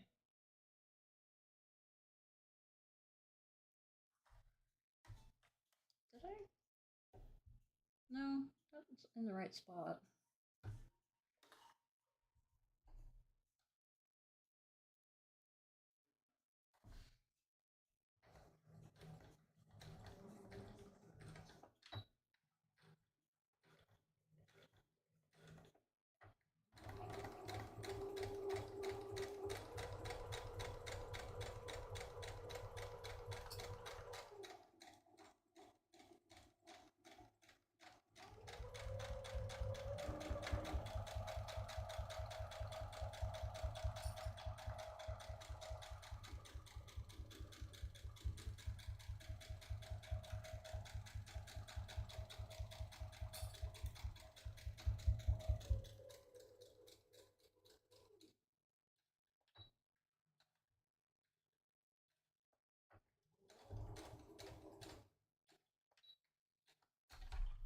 Alright, there we go.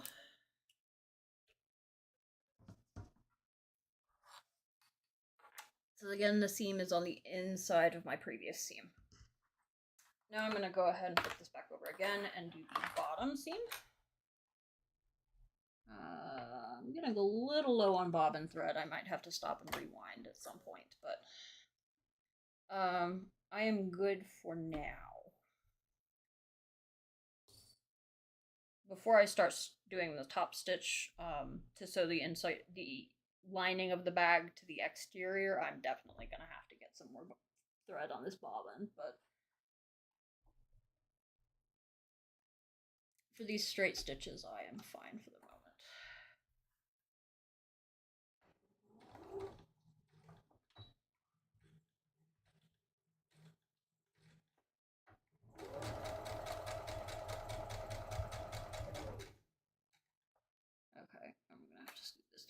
way.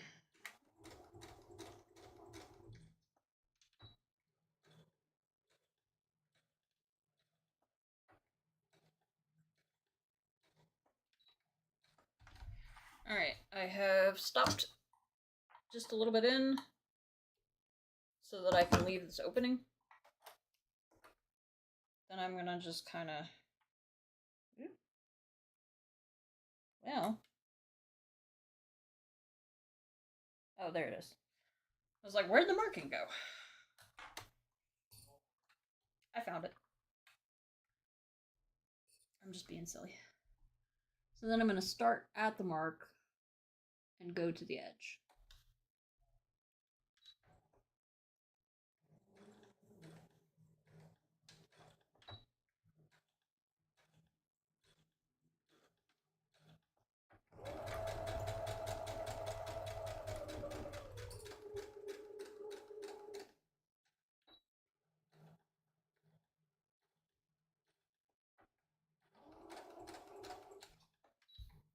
Alright, here we go. And there we have our lining. So 1/2 inch seam along each side, 1/2 inch seam along the bottom, leaving about a 5 inch space in the middle. This is gonna leave space for us to turn the bag inside out later. So now I'm gonna do the same thing that I did on the exterior of the bag, which is these box corners. That's why there's these squares that are cut out. So I'm going to take my little snippers and I'm going to snip off the corners here carefully.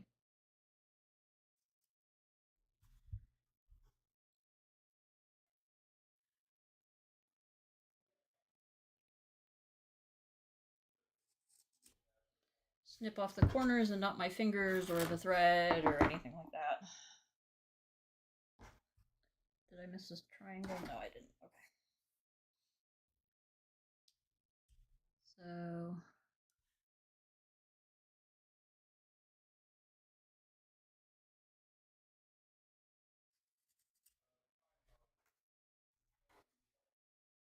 that out of the way. That out of the way.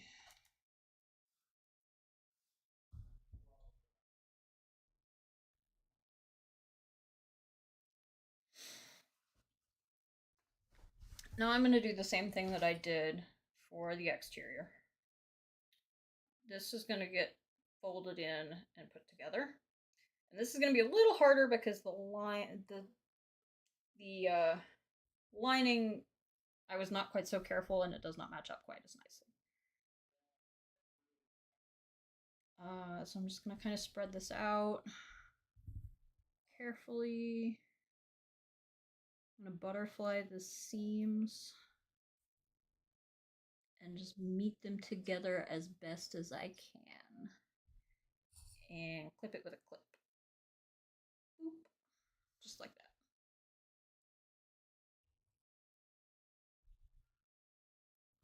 Clip on either side of it. And I'm going to go do the other side real quick so I can do all my clipping at once and not all my sewing at once. So again, you just kind of open it up and meet the edges together.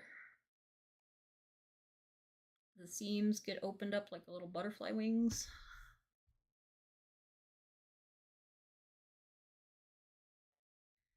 And I'm going to match it as best as I can and just clip it with a Wonder Clip.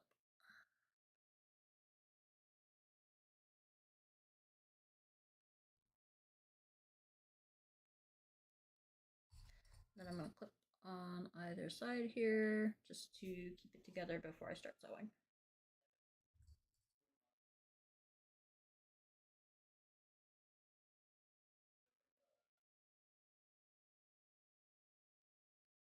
Okay. Move that over a little bit. Grab this back in. This is going to be a 1/2 inch seam again, so I'm going to leave my needle in the middle. And then I'm going to just kind of carefully put this down and line it up on the edge of the fabric. I'm gonna back stitch once just to get it all the way to the edge. I'm gonna make sure the seam is kind of butterflied open on this side. It has the bulk of the bag to weigh it down and butterfly the other seam open, but this one doesn't. It doesn't have that, so I gotta kind of hold it with my fingers.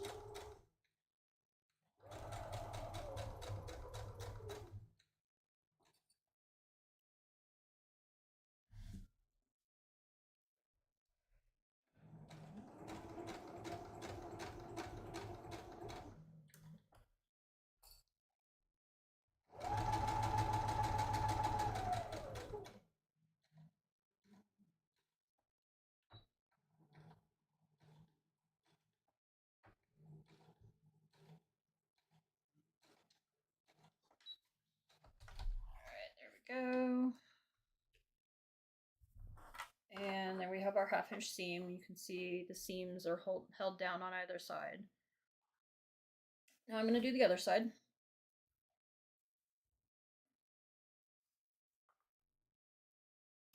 Just kind of carefully spread the bag out here so that I don't catch anything I'm not trying to catch.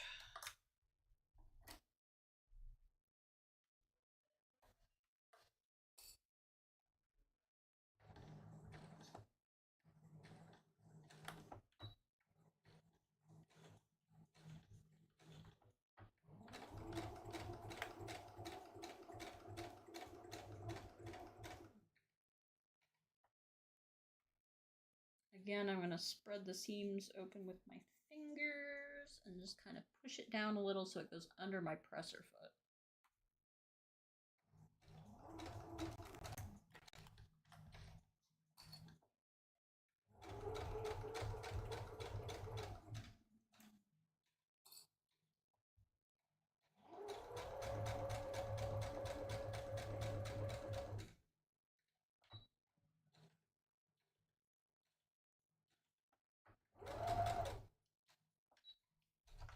Alright, there we go. And there's our second box seam. So now if I kind of set this, it stands up by itself, more or less. It's a little heavy because the pockets have kind of weighed it in, but there we go. We have an interior. So I'm going to set this aside. It's a little, you can see this edge here is off from this edge there, and it kind of goes all the way across. But that was important to match up the seams at the top, which it's a little hard to see, but these are matched up perfect. These are matched up pretty close. And I find that to be more important than to match at the top. So I'm going to set this aside. Did you find your fish head again, buddy? Yes, you did. So next, we are making the grab handle, which this is going to be sewing machine off and set aside. So this is a piece of fabric. I'll hold it against the purple so you can see it. This is a piece of fabric that has been, an interfacing piece has been put on the back. And what the interfacing piece does is it kind of stiffens it. It's a special kind of fabric. In this case, it's a woven fabric that has glue on one side. And what you do is you put the glue side together with the fabric, and then you iron it. And when you iron it, the glue beads melt, and it creates a permanent bond. So, like, I can't separate these pieces. I wouldn't want to, but I can't separate these pieces. But it's good because it gives it some stiffness. So if I, like, hold it up, it doesn't immediately just, like, flop over, especially if I kind of curve it a little. You can see it's stiff and it stands up. So what I have to do for this handle is, this is a 4-inch piece, and I need 1 inch. So we're going to fold it in Let me turn my iron on. Maximum. I'm going to need maximum for this. I might also need... Yeah. I'm gonna grab the bigger mat.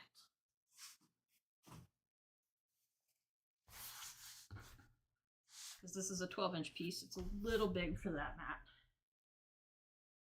So what I'm gonna do, I'm gonna use the table real quick for this. I'm going to crease it down the middle, then I'm going to crease it on either side, then the pieces on the side are going to fold into the middle, and the middle will fold over. So that's how I'm going to get 4 inches down to 1 inch. So first I'm going to crease it down the middle, and these edges are going to be hidden, so it doesn't matter that my interfacing and my fabric don't match up exactly. I'm just going to kind of press this with my fingers just to kind of get it started. And the interfacing will hold a crease really well. All right, then I'm going to put this on my pressing mat, and I'm going to press this seam.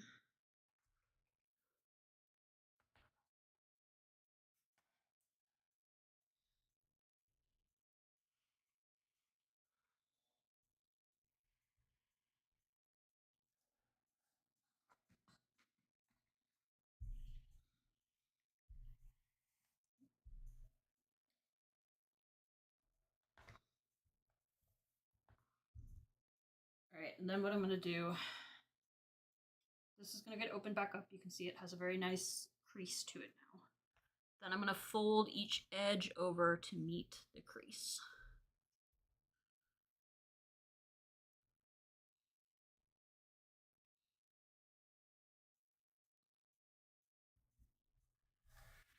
And just kind of very carefully fold it. Now this one's a little harder because you don't want to iron over the piece that you just creased in the middle, because that will uncrease it at least a little bit. So I'm just going to kind of use the tip of my little iron here and try and really crease this thing good.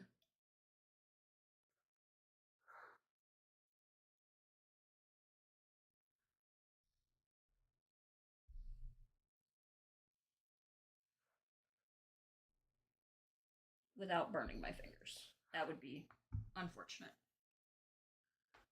All right, then the other side. Crease the other side.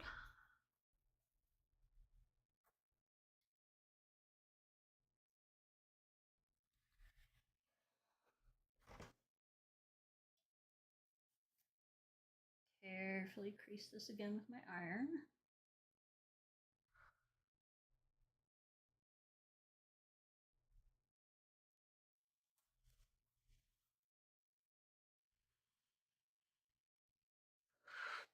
All right, now that the both sides have been creased, I'm going to fold both sides in, and I'm going to fold the middle over. Now I'm going to press this entire thing.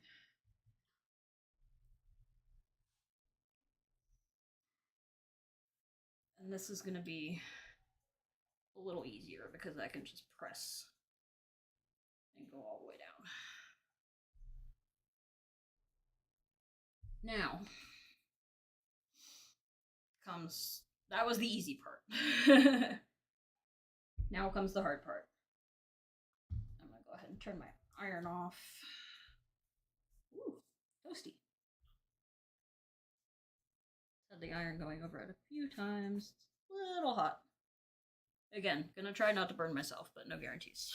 Alright, I'm gonna set this iron aside. I'm gonna set my ironing mat aside.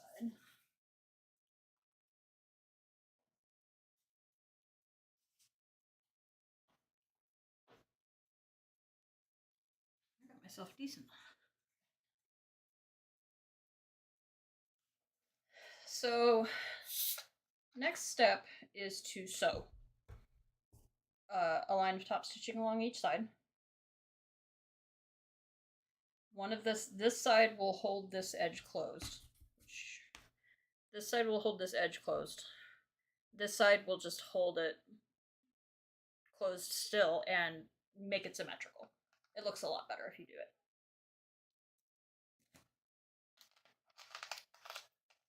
The problem is, this is very thick now. If I stand this up, this is basically 4 layers of fabric and interfacing. A regular needle is not going to cut it. So what we're going to do is I'm going to grab my needles. Right now I am using a universal needle. And I am going to get a denim needle, which is made for blue jeans. This is the heavy duty stuff.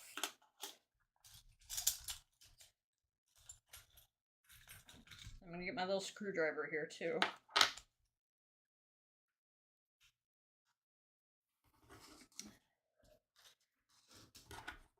So what I'm going to do, I'm going to leave my machine off.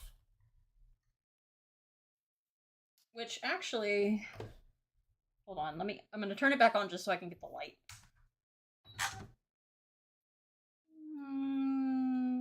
I still got some more thread in there. If you want to be really safe, you unplug the machine. I am reckless and like to live on the edge. I don't unplug my machine. So what I'm gonna do, let me kind of zoom in here and angle it so maybe you can see what I'm doing. I'm gonna come in here and I'm gonna use my little screwdriver to unscrew and loosen the needle.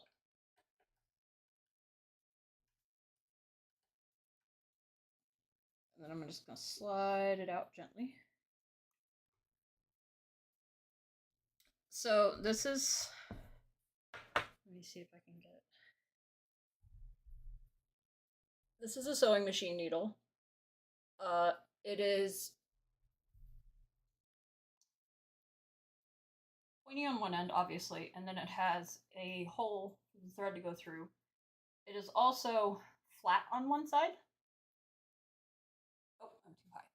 It is also flat on one side, and rounded on the other. And you can see this one has a band of color in the middle, and that's saying what size of needle this is. This is a universal. This in particular is an 80-12, which is just a needle size. If you know what they mean, you know what they mean. If you don't, it means nothing. Has something to do with how big around the needle is, but I'm going to get a 116, which is heavy duty. And I'm going to get this one in the middle. It's a little harder to see. This is a larger tip, and it's got more punch to it. It's a slightly different shape. So I'm going to go ahead, the flat part faces towards the back of the machine when you're sewing. So I'm going to carefully find where the flat part is. I'm going to pop that right back up in there and use my screwdriver to tighten the screw back up.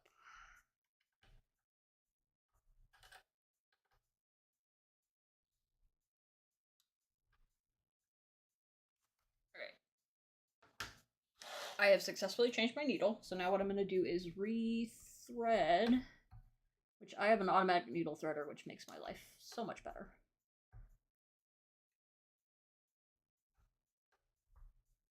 I say that, and then I fail 3 times. Okay, sometimes it just has been hating me lately.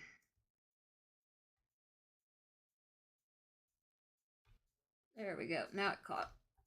Alright. So,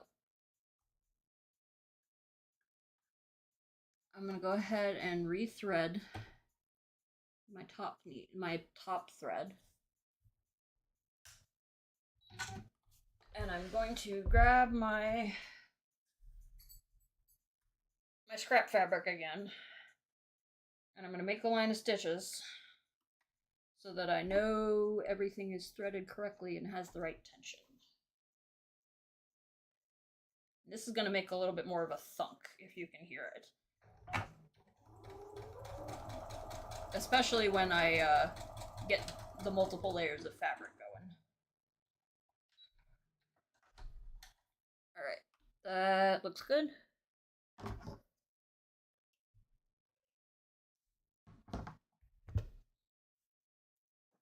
of hold it up so you can maybe see. It's a little hard to tell, but nice clean line of stitches.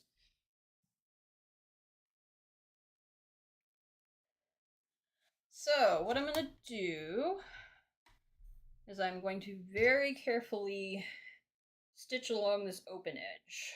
I've got this open edge. I'm going to go ahead and close it up first. I think that would be advisable, and then I will go back and do the other side. So I'm going to put my needle in the middle so I can have a little more presser foot to work with. This is going to make a big thunk, although my microphone may not pick it up. It hasn't been picking up the sewing machine noises.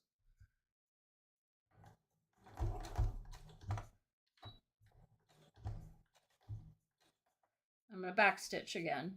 Always backstitch.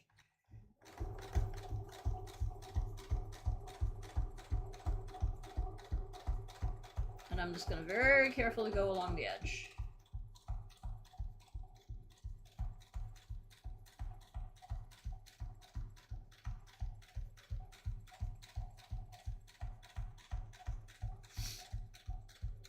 And I'm not going to go very fast.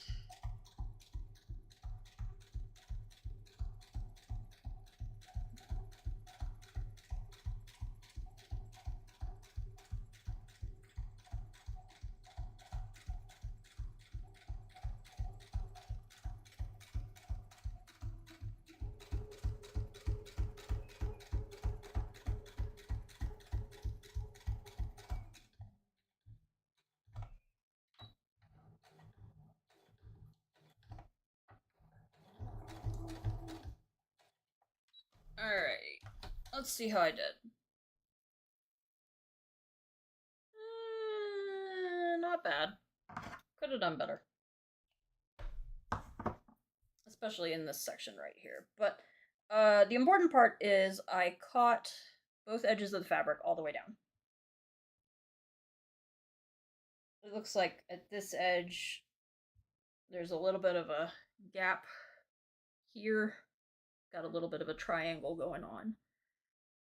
That's okay. This is eventually going to be snipped off. You won't be able to see it anyways. So now what I'm going to do, keep an eye on my bobbin thread. The last time I was making a bag, I was on this particular step. I was going down the grab handle edge and ran out of bobbin thread. And then I had to go all the way down the grab handle edge again. And that was not fun. All right. Again. So much fun, we had to do it again.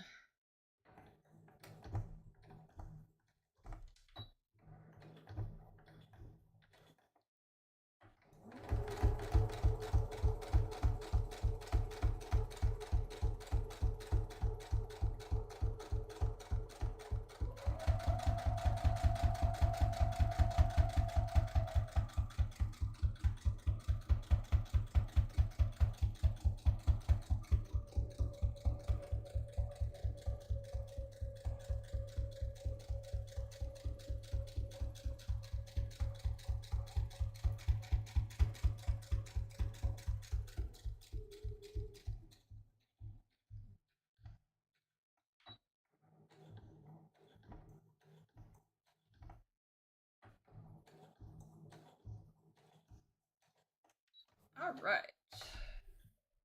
So there's the other side.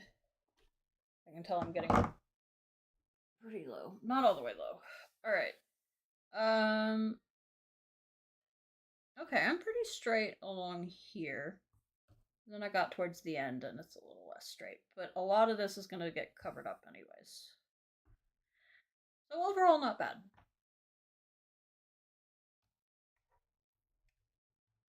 Now,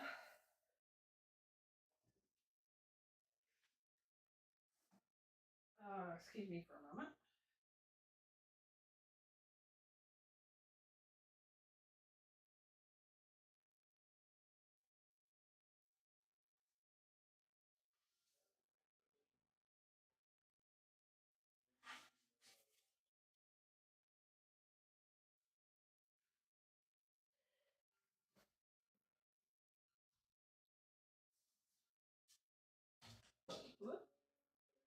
One moment.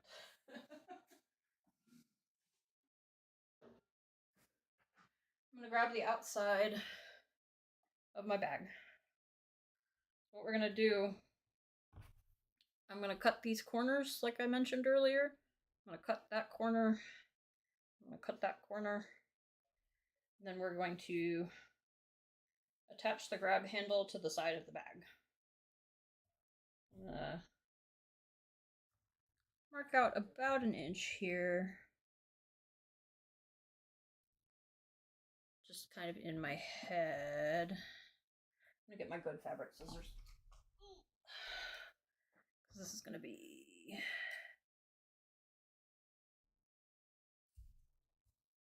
a little rough.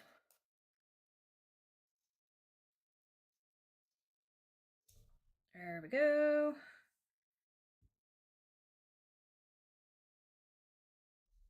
And the same angle.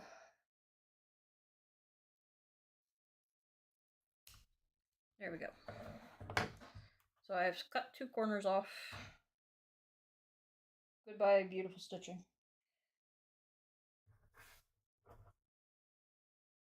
So I now have what is going to be 2 sides of grab handle. I'm gonna put my big scissors back away. This is about one of the only things I use them for. But it makes such a nice straight edge. That's why you keep fabric scissors. Because when you're cutting fabric, there is nothing better than a pair of fabric scissors. Okay, I'm going to take the edge of this bag. This is the side. So here's the seam. I'm going to grab my ruler. I'm going to measure out about 3 inches. So here's 1, 2, 3.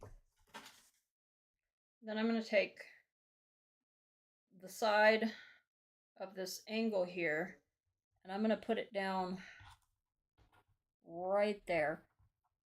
So I'm going to kind of slide this underneath and just kind of match this up.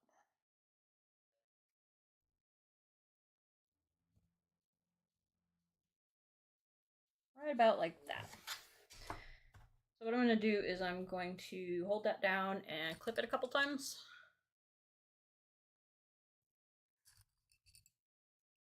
Then we're going to use our Mondo jeans needle that we still have in there. And we're going to do a 1/4 inch seam and just top stitch across there just to kind of tack this in place. First, what I'm going to do is I'm going to measure 3 inches out the other direction and put the other side out here.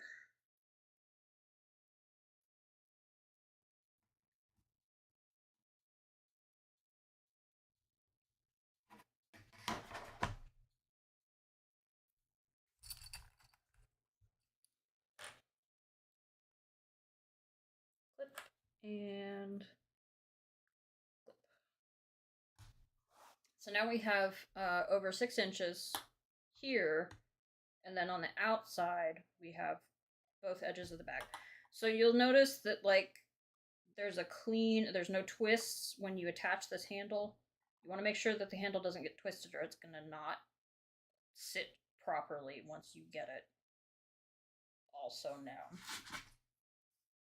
So now what I'm going to do, like I said, still got the jeans needle in there. I'm going to just very carefully put the edge of the bag under here. And I'm going to do a 1/4 inch seam just straight across. And I'm going to have to kind of take these clips off to get under there.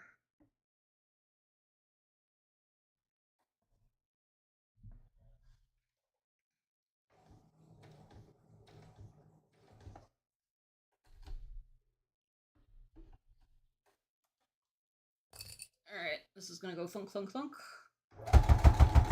Whoop. I did not mean to put the pedal down that hard. Did not mean to thunk, thunk, thunk that hard. But on the positive side, that really did a good job of tacking it down. I got a nice straight line of stitches.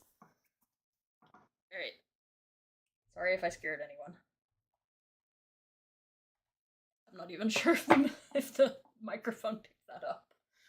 But, alright, and then get the other side here.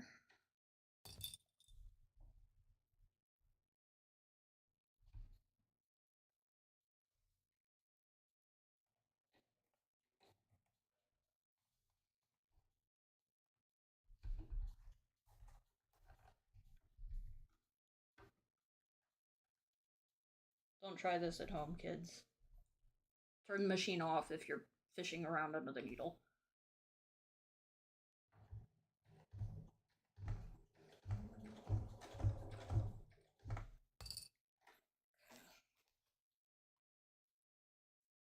It's flattened out a little bit here.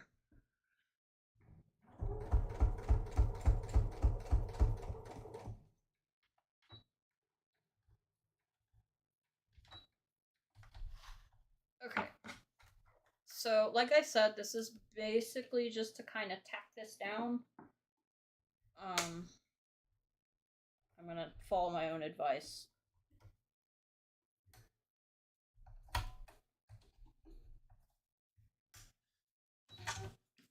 So this just kind of keeps the grab handle in place, especially on the next step where I'm going to start attaching the interior to the exterior of the bag.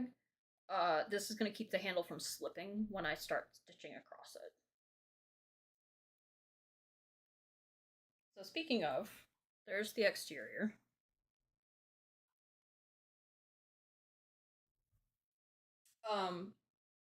Right, drawstring. Drawstring channel. That comes next. I did not go out of order, I swear.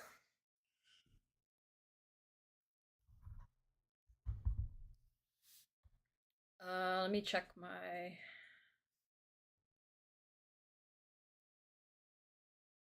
Okay, yeah. Drawstring channel is next.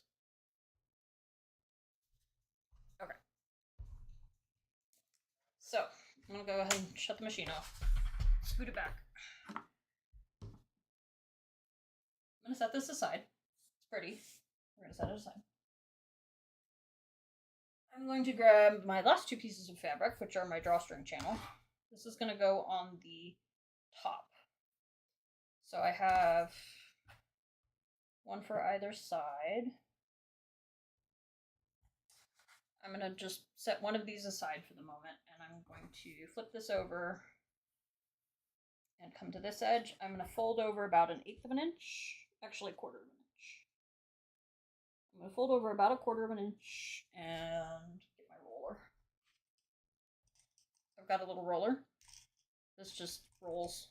What you do is you use this to roll the seam and kind of press that crease in place.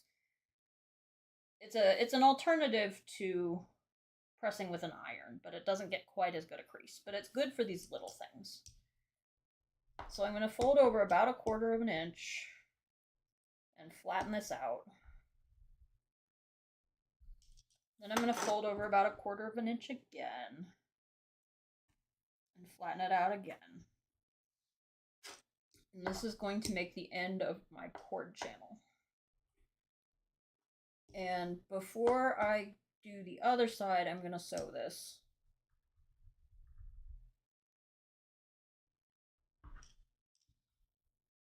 It's just easier that way because this is just going to unfold if I don't sew it. So I'm going to pull my machine back here and just kind of sew right, more or less right down the middle of this. Closer to the inside edge here, but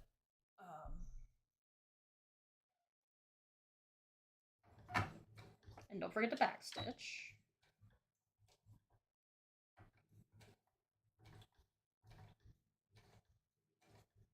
And you'll notice I haven't switched off of the jeans needle yet. The jeans needle will handle most everything else. It's not really designed for that. It's designed for thick fabrics. But this is easier than changing the needle for like 2 things.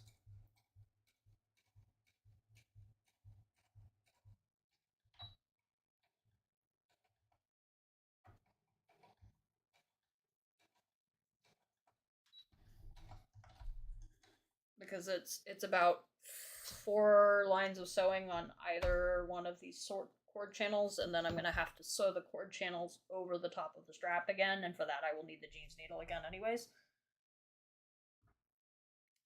Okay. So again, I'm gonna get my roller.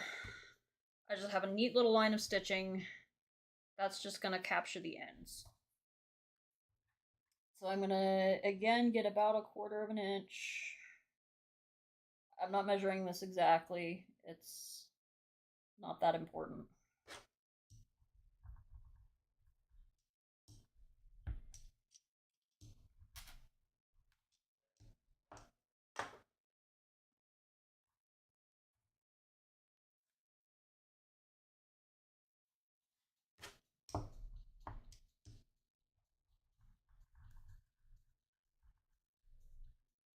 I'm just gonna roll this.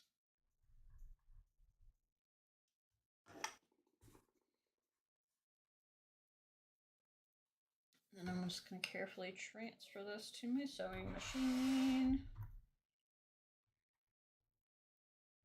And sew down the middle. I'm not even gonna bother to backstitch this one.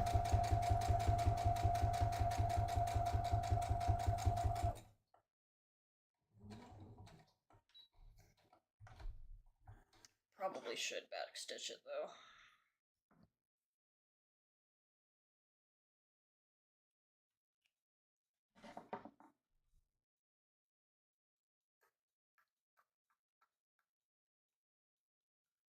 Can't tell how much I have left. I have enough. Oops. I got a little snaggle on one side.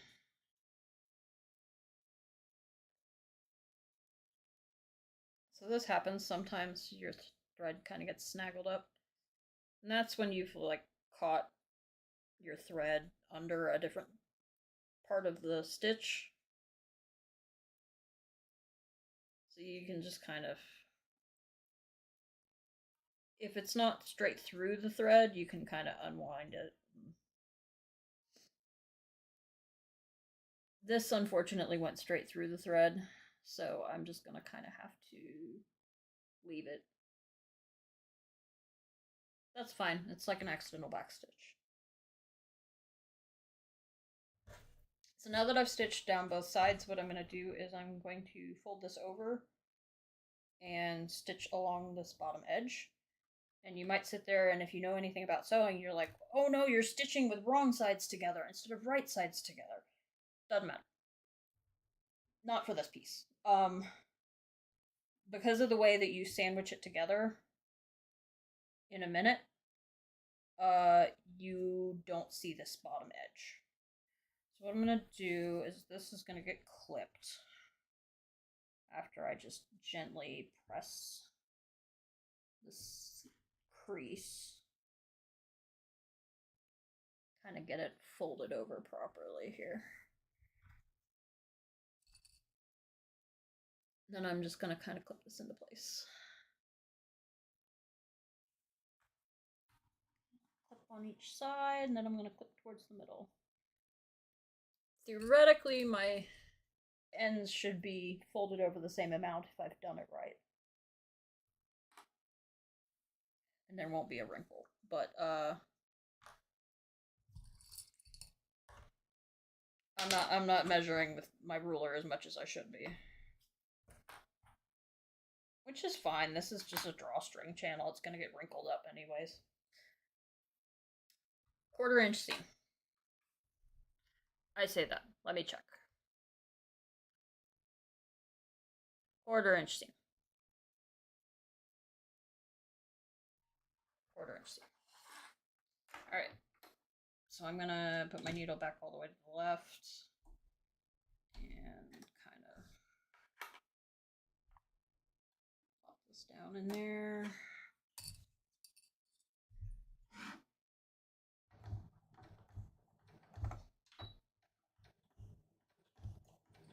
Now this I am going to backstitch.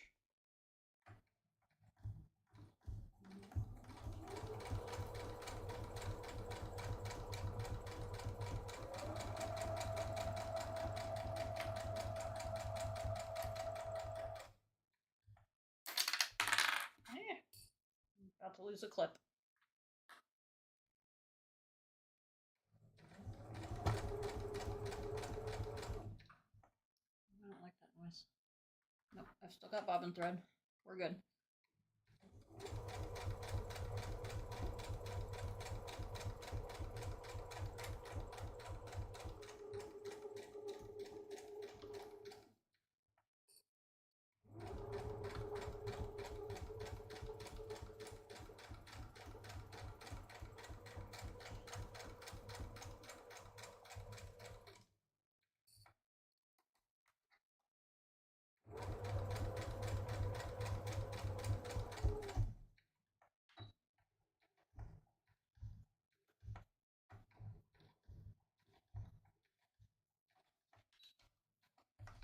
Alright, there we go. Now what I'm going to do, in order to make this pretty, is I'm going to get my ruler and my disappearing ink pen, because that thing is the best. Especially now that I know how to get rid of it really easily. I'm going to measure out 3/4 of an inch above where I just stitched.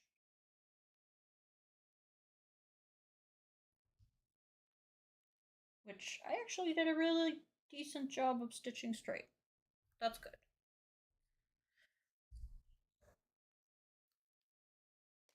This is not having to be perfect, so I'm just gonna kind of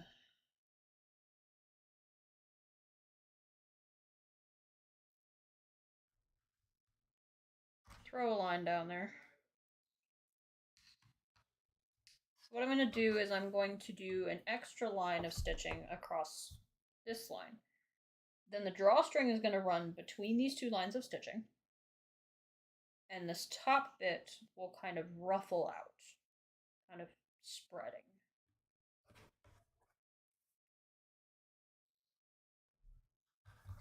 So I'm going to try to stitch along the line. I'm probably not going to do a perfect job, but...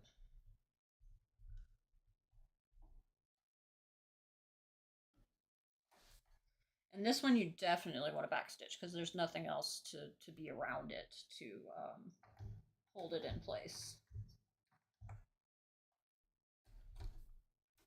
This is...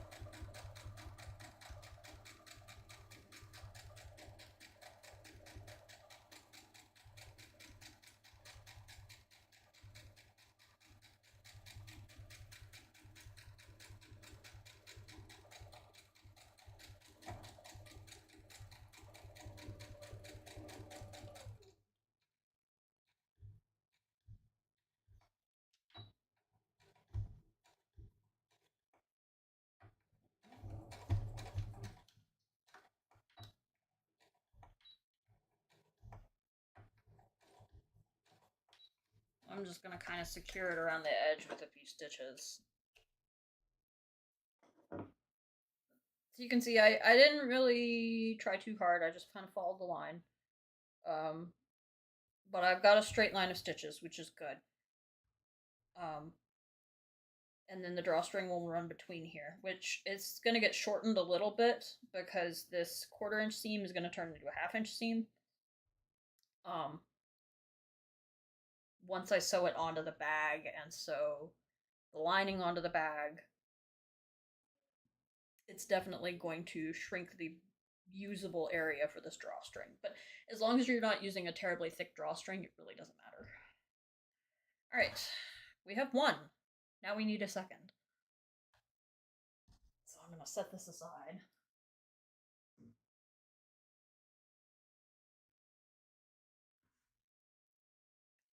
Get my second piece of fabric and my roller. I'm going to start out the same way. I'm going to measure out about 1/4 of an inch and roll it.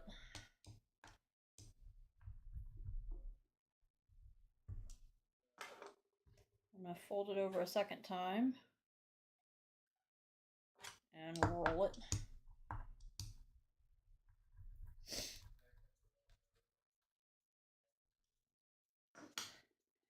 Then I'm going to run it through my sewing machine.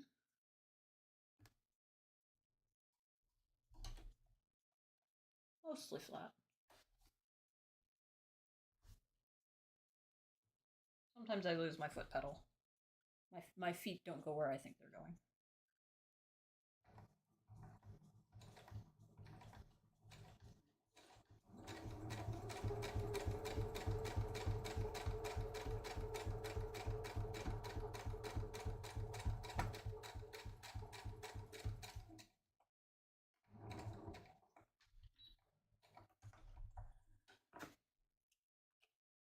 Okay, there's one. Oop, I got a big thread tangle on this side.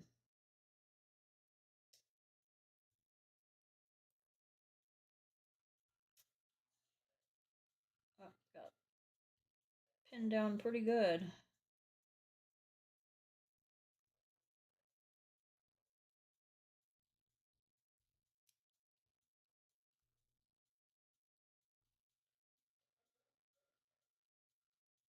I'm gonna kind of just clip this a little bit.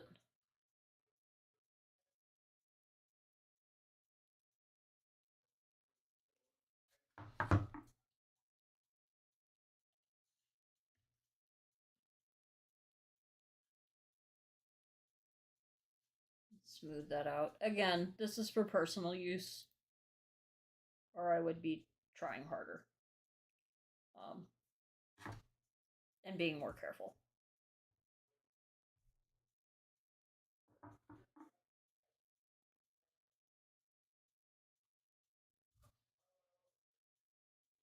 Alright, other side.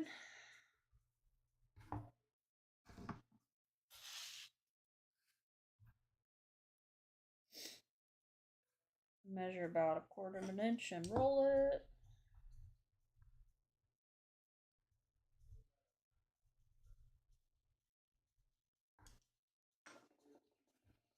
About 1/4 of an inch and roll it.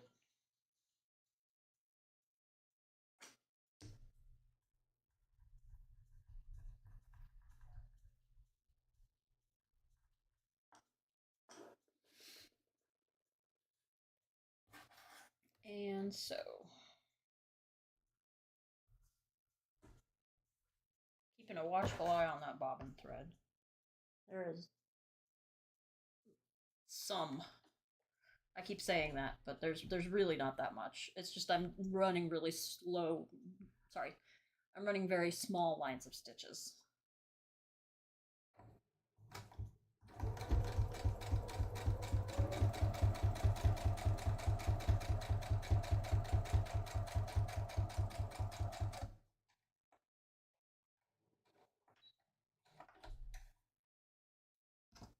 Ran that a little close to the outside edge instead of the inside edge like I normally do. Oh well, I still got it over both edges, so it will hold fine. Alright, now I'm going to fold it over wrong sides together and clip it.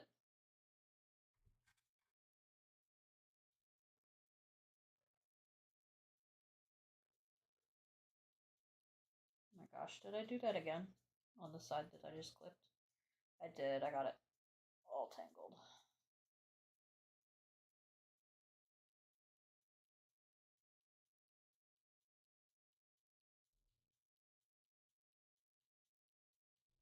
Oh well. Let me just...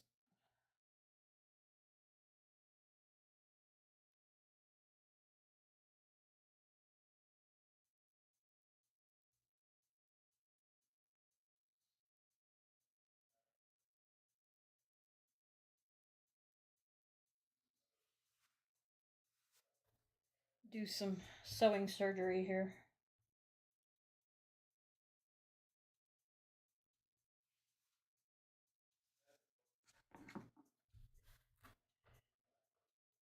It's fine, it's near the edge, it's gonna get caught by the seam anyways. You worry too much about life's little imperfections. You won't be living. You'll be worrying all the time.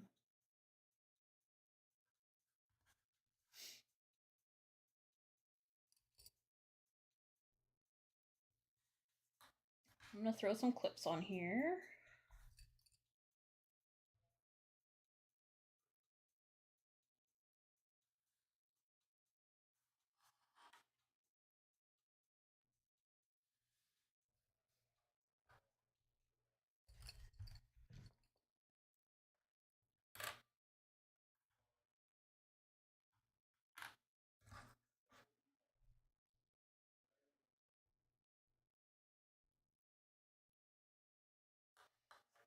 And then I'm going to sew my 1/4 inch seam.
You just line this back up a little here.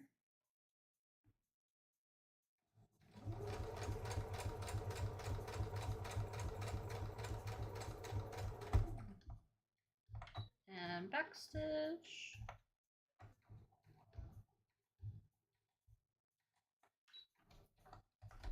And there we go. Got a 1/4 inch seam.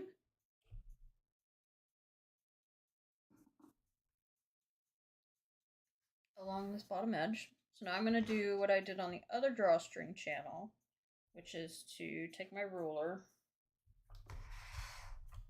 and my disappearing ink pen. I'm going to measure 3/4 of an inch above my previous sewn line. And grab my pen and just throw a line down.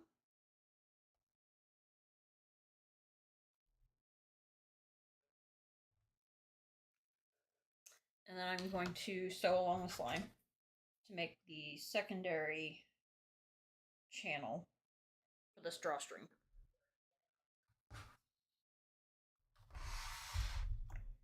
I'm gonna, I have enough bobbin thread. All right, I'm gonna throw that down. I'm gonna backstitch a couple times.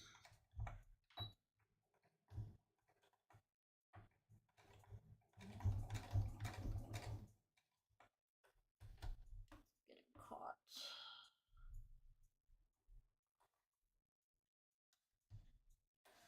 All right, there we go.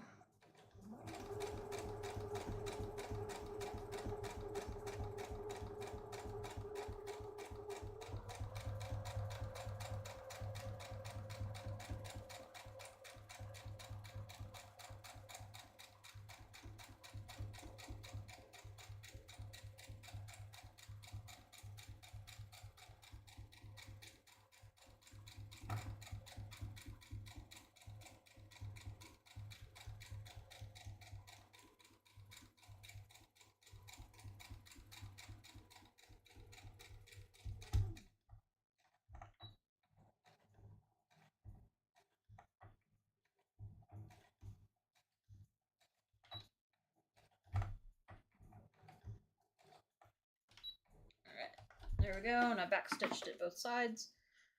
And I've got another line of stitching 3/4 of an inch above my original line. So now the drawstring is going to go between those two, and the ruffle will happen at the top. So now that I have both of those,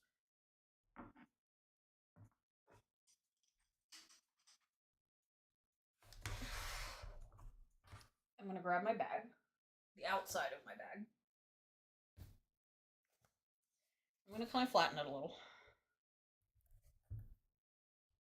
And what I'm going to do is I'm going to figure out what's the nice side of the stitching. Yeah, they both look nice, actually. What I'm going to do is I'm going to fasten the drawstring channel along the top of the bag. And we're going to sew a seam along here to attach the drawstring channel to the bag. So what I'm going to do, the thing is, it's because I folded this over, it's not going to match up with this seam exactly, and it's not supposed to.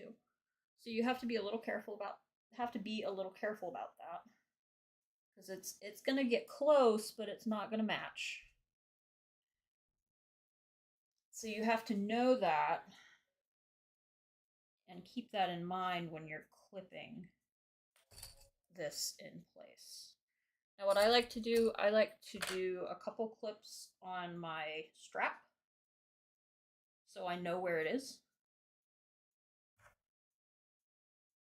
Because it's going to be a big bump that it goes over when I go over this with my sewing machine. So I like to know where that bump is going to be.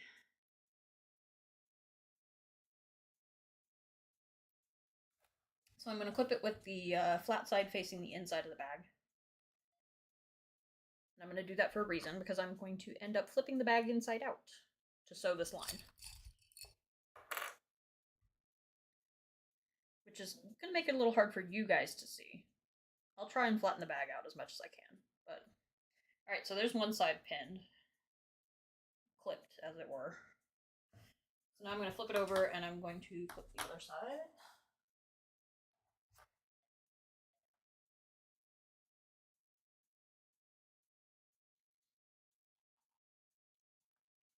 Same thing, it is not going to meet the edge all the way, so I am not even going to try.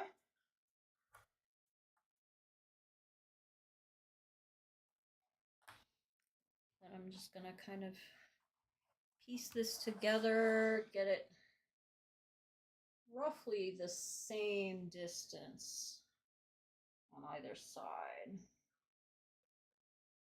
This one I didn't fold over quite as much, so this one's going to go closer to the edge.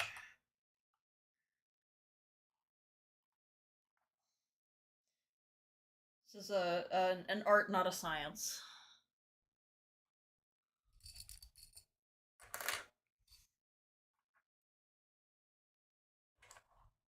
And again, I'm going to put 2 clips over my straps so I know where it is. Other than that, I am just going to line up the raw edges.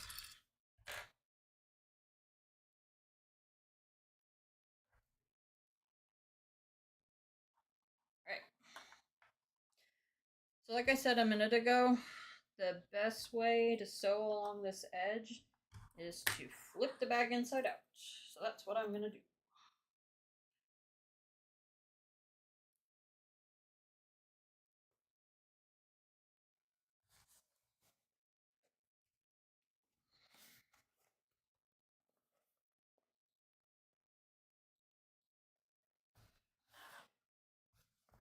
So I'm going to be very careful. So what I'm going to do, I'm going to start about right here or so. And I'm going to start sewing along the inside edge. So it's going to put the bulk of the bag on the left side of my machine, which is away from this, where the curve is and the rest of the machine. It's going to put the rest of the bulk on that side, and it's going to leave it easier for me to keep this flat. So it's going to be a little unexciting for you guys, unfortunately. I need to check whether I am doing a 1/2 inch or a 1/4 inch seam. 1/4" seam.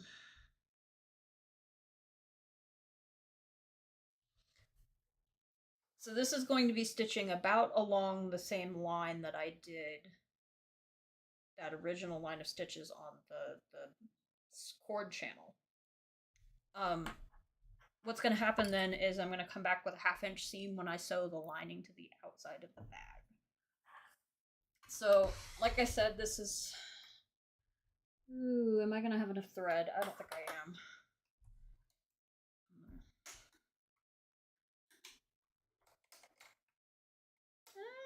Actually, I've got more on there than I think. I'm going to grab a fresh bobbin, though, because it would be just my luck to run out halfway, and that would be really sucky. So I'm going to come over here. I'm going to grab an empty bobbin.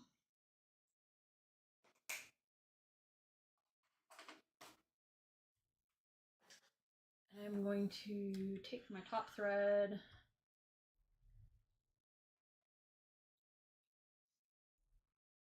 and just carefully wind it around.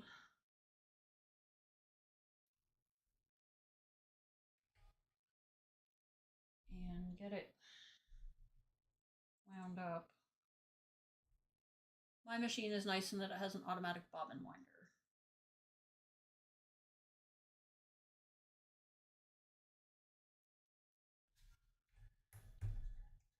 Now there's nothing I've done tonight that you can't do on a manual machine. And I've done on a manual machine. I own a manual machine. It's broken. So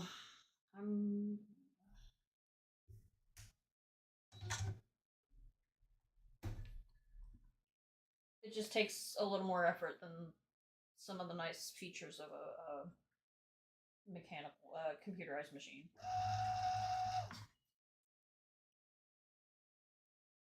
Okay, there we go.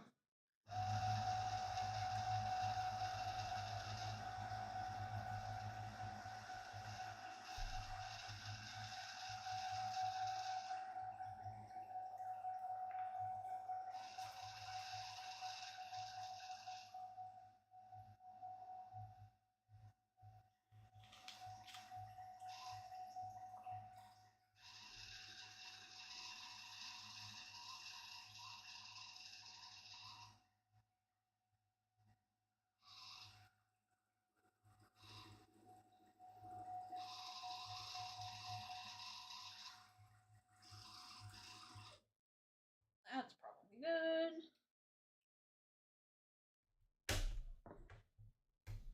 Alright. Now I have a full bobbin on the bottom. So what I'm going to do is I'm going to go ahead and turn the machine off for one. I'm going to go ahead and rethread the top thread.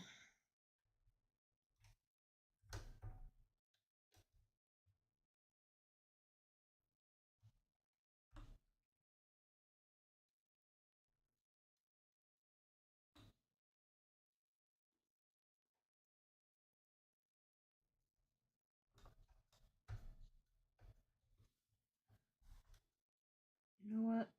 Oh, that barely took, but it took.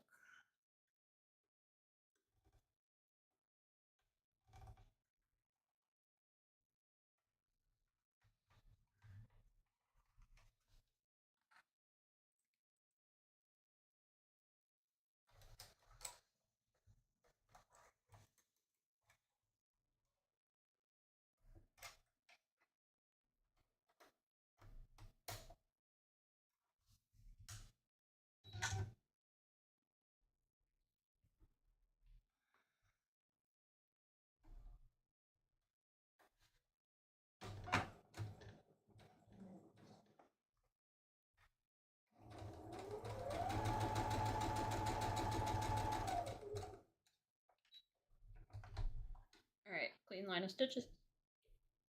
I am ready to start.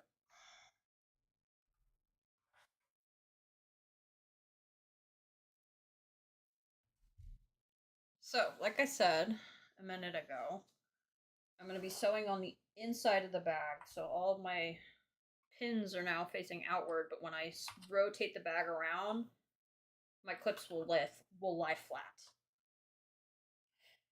I'm going to start on this side, because this is the side without the strap. Which, don't sew over the strap, by the way. That's also a thing you don't want to do. But so I'm just going to very carefully kind of start over here. Get that clip out of the way. I'm just going to kind of find about 1/4 inch and slap my presser foot down.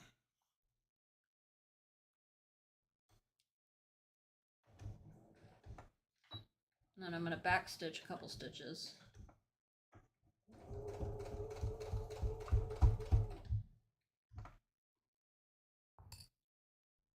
This is going to be a slow process, by the way.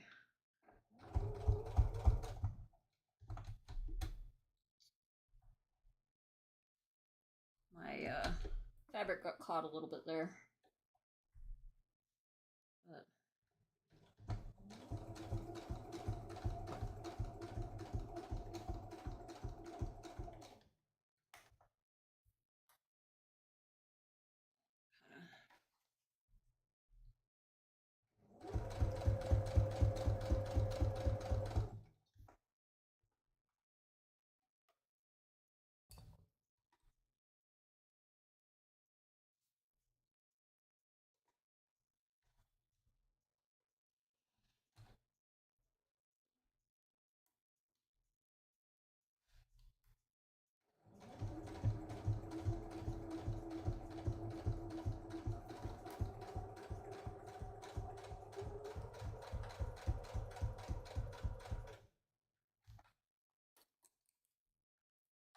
and I'm just going to kind of rotate the bag slowly along with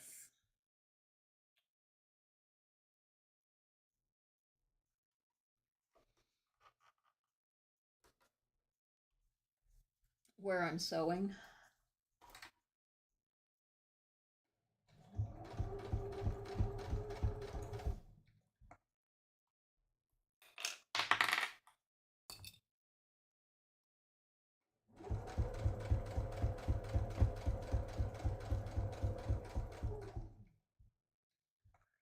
I'm about to hit my strap. I'm going to go thunk, thunk, thunk pretty good.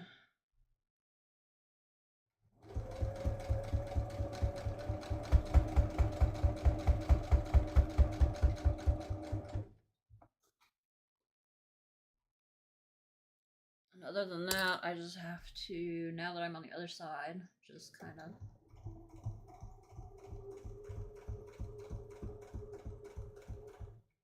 finish it off. So now I,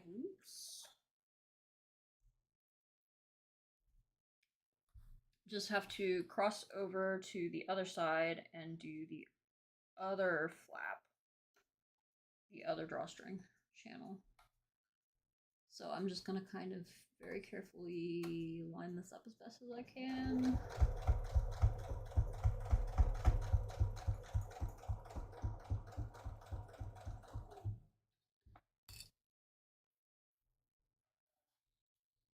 And I'm about to go over the other half of the strap.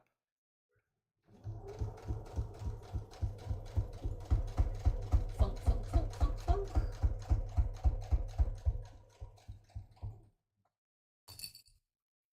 And I just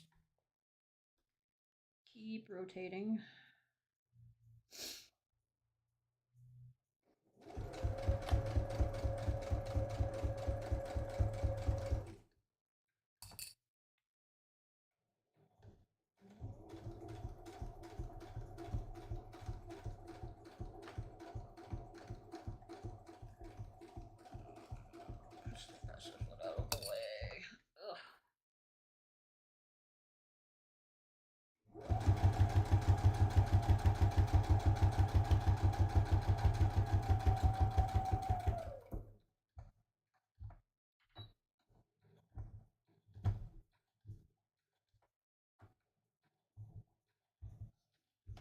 Got a little bit of a wrinkle in my fabric, but that'll work itself out when I get the liner in. So, if I flip this back right side out, which I need to anyways, you'll see I have a hairy mess, but if you keep looking, if you see the hairy mess and you're not scared off, this now flips up and you have a nice clean drawstring channel piece.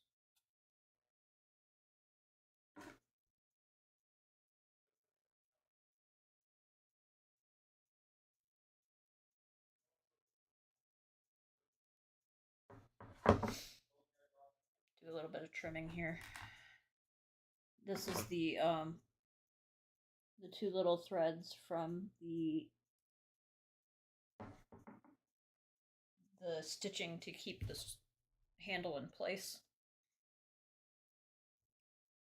So now the trick is, this was only a 1/4 inch seam. I'm about to do a 1/2 inch seam, so this is going to come in even a little bit more, so it's only going to flip over to about there once I get this done.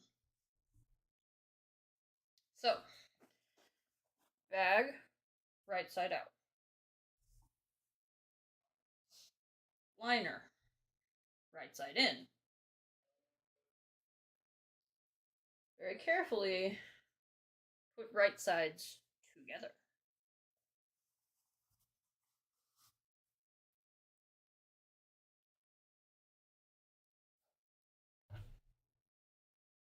And this means the grab handle and everything. So now what I've got, I have 2 seams to line up, one on either side.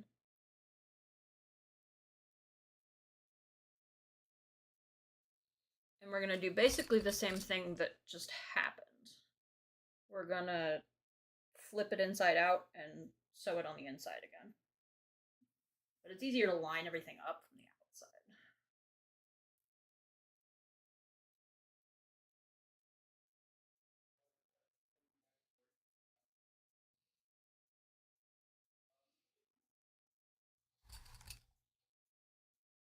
So I'm just going to clip this together and then just kind of even it out along the top edge.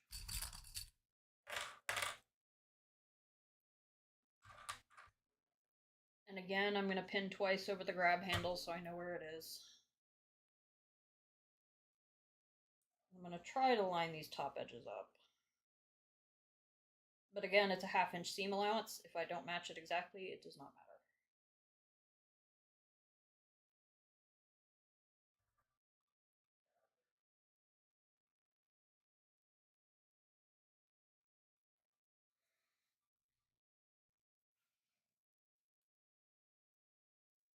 Kind of even this out a little.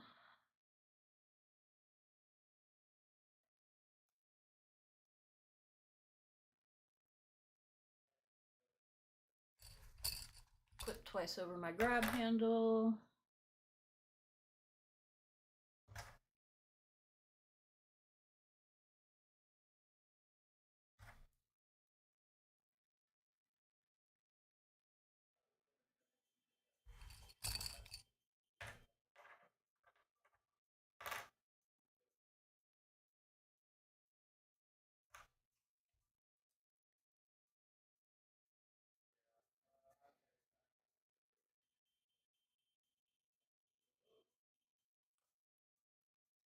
That's fine. Okay. And again, I'm going to flip this inside out. This is a 1/2 inch seam.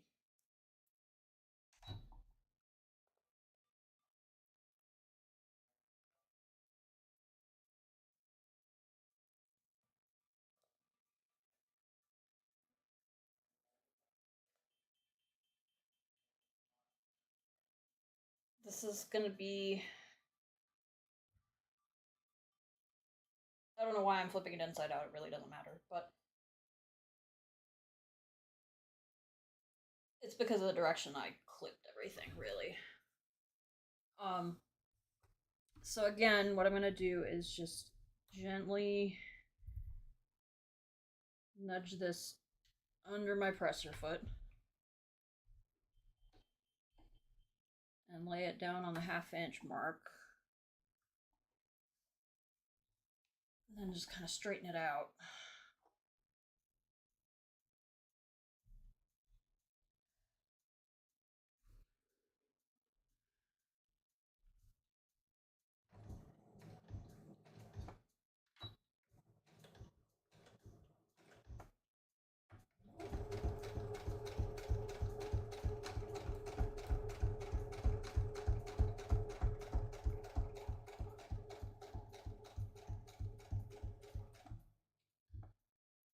And again, I'm doing the side across from the grab handle first, just to kind of get myself going, so that I'm not immediately running over the grab handle.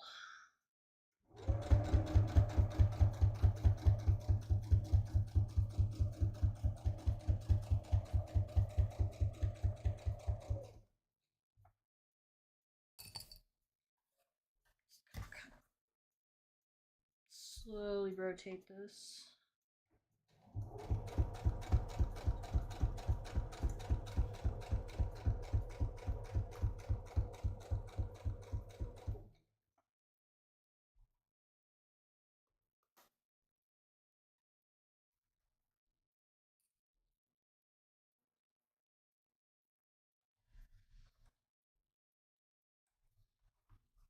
Kind of flatten this out a little bit, just kind of trying to get the most even stitch I can, which means flattening out the fabric.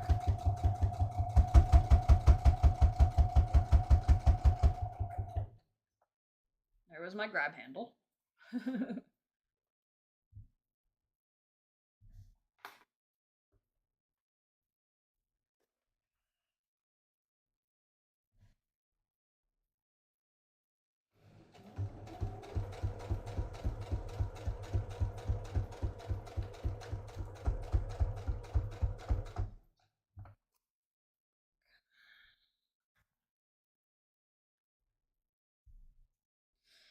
Arrange this carefully here.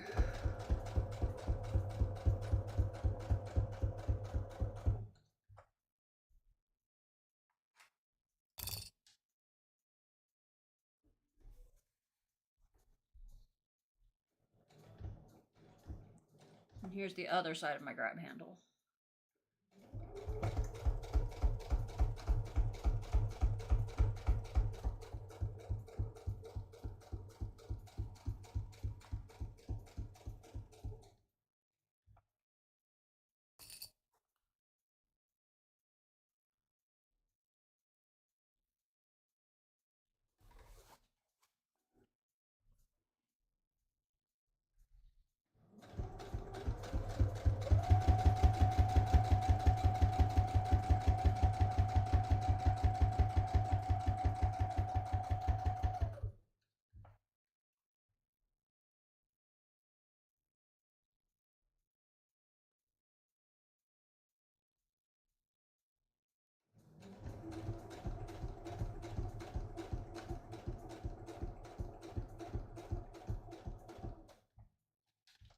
And I'm meeting my stitches in the back where I started.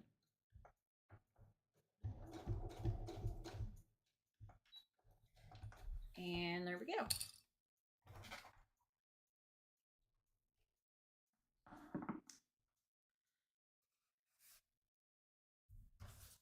So I'm gonna turn this. You might notice now, well, now both the wrong sides are on the outside. Well, oh ho ho. You remember that hole that we made forever ago? Whoop. I'm going to open it up and I'm going to pull the right side of the bag out through this hole.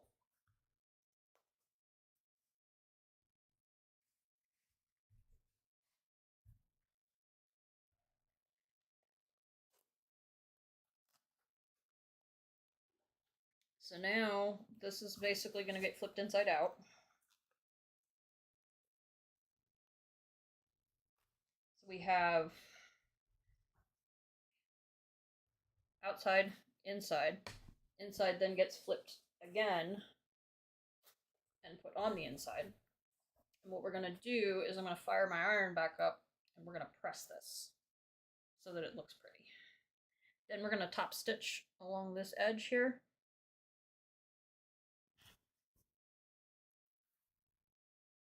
So I'm going to flip this way. I'm going to kind of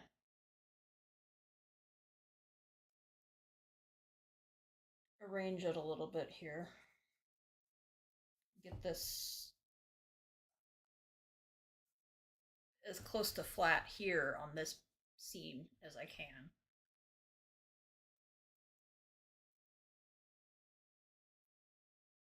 So you can see this is what this is like the finished bag basically.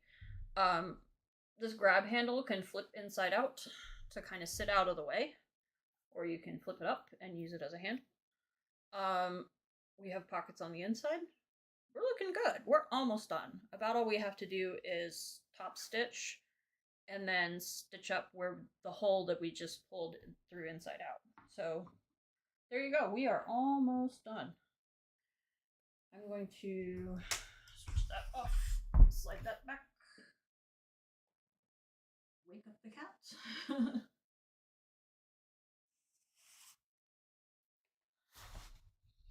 And turn the tiny iron back on.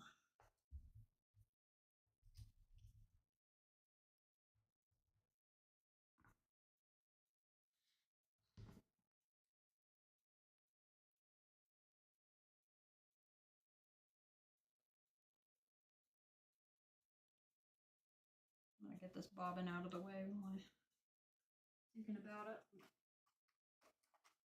Stick it in my bobbin case.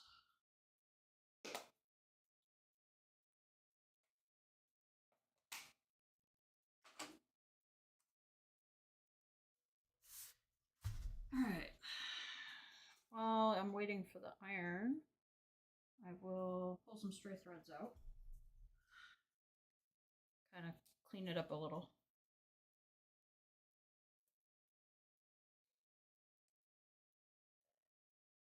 See if I can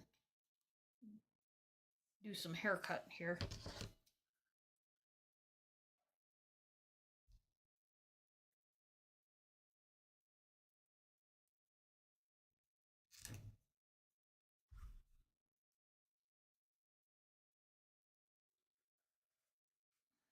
Okay, it's ready. So I'm just gonna lay the bag kind of flat here. And we're gonna just try and go flatten this seam out as much as we can between the drawstring channel and the main portion of the bag.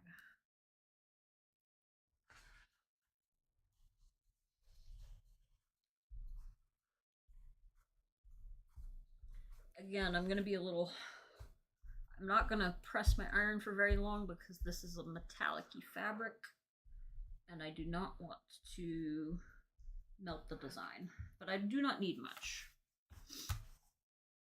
Especially coming from both edges here.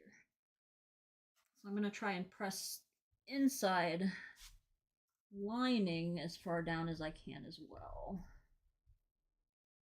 So I'm actually going to turn this inside out and press it again. But this outside seam is the most important one.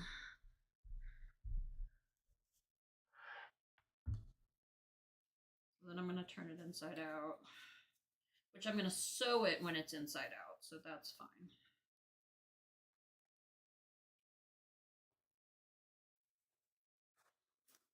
But you can see there's this edge at the bottom that's still got a hole, so we're going to have to sew that up last. And I'm going to kind of get this liner piece pressed as well.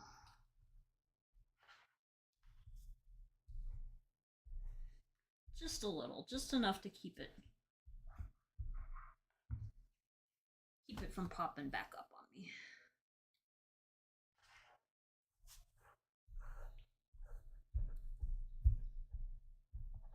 All right. So now what I'm going to do, Again, I'm going to be stitching on the inside of the bag, but I'm going to top stitch along this seam on the main portion of the bag. Now this one you have to be really careful not to go over the grab handle. It needs to be on this inside side of the grab handle, so make sure you don't have it flipped down, because otherwise you're going to sew it in place. So you have to have it flipped this way, flip out, then sew it across. It's a top stitching, there's no need to pin or clip or anything, so that's always nice.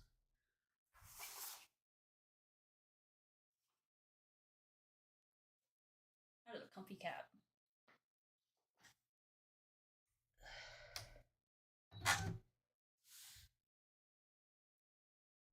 So I'm gonna put this to the center, and then I'm gonna line up the seam along the left edge. And that will give me about a 1/8 inch top seam, which should be perfect. So again, I'm gonna start, this time I'm gonna start in a corner and not a little bit into the edge. And I'm gonna start on the side opposite the grab handle again. Actually, yeah, no, I will start on. And this is a top stitch, so there's no need. No, I want it on the left, and then I want to edge in the middle. I know what I'm doing.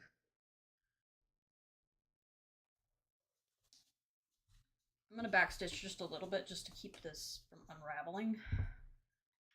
But this is going to be a lot of layers right here, is the problem. So this is why I left my jeans needle on there.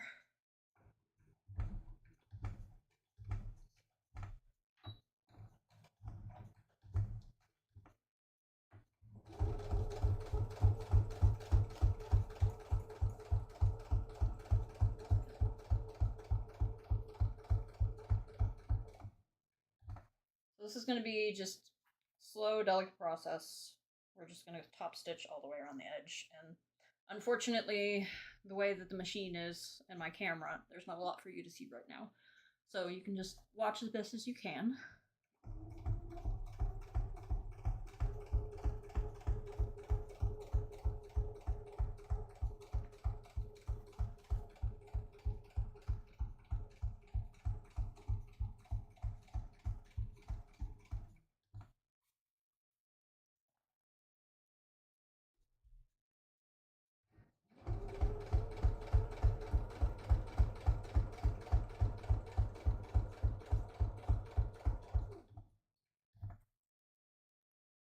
I'm about to make it around to my grab handle again. This time the grab handle is very visible, so I don't have to worry about marking it.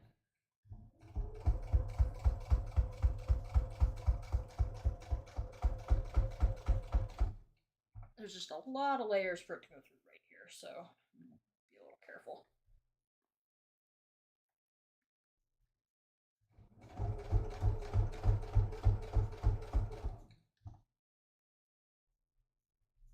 And then the transition where it goes from the grab handle down to less layers, you have to be careful that it doesn't skew.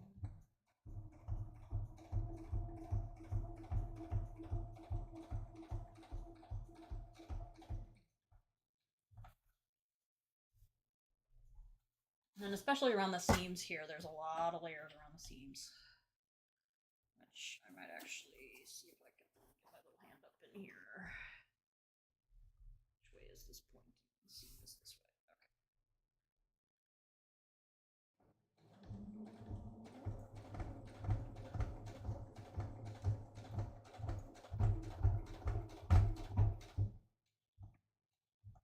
You can see my needle was having a little bit of trouble right there. I don't know if you could hear it, but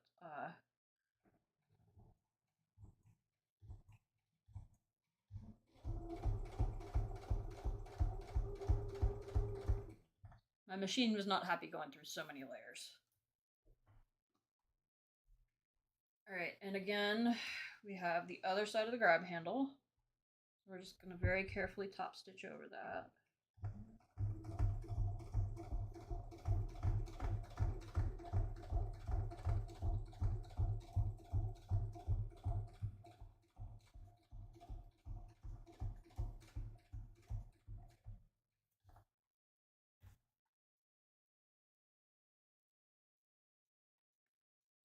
And now we're basically home free.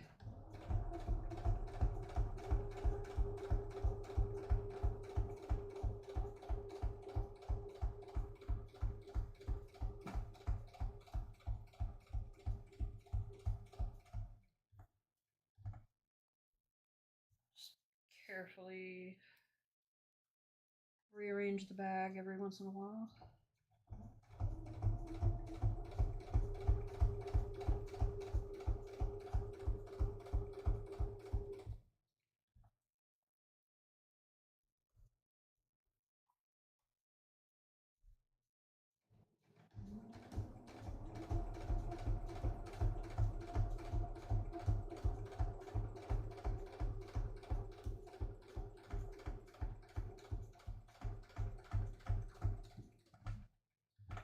Alright, and now we're back to the beginning. And I'm just going to carefully backstitch and then one or two more forward. And there we go.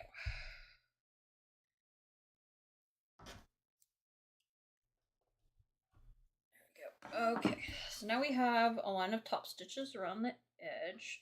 So I'm actually going to go ahead and pull the bag like this for a second just to show you. It's not the best. I've done my best, but there's definitely around the grab handle and stuff. Like I said, it's hard to keep that even line when you're going over so many layers. I did an okay job. Okay. Last thing to do on this bag, seal this bottom lining shut.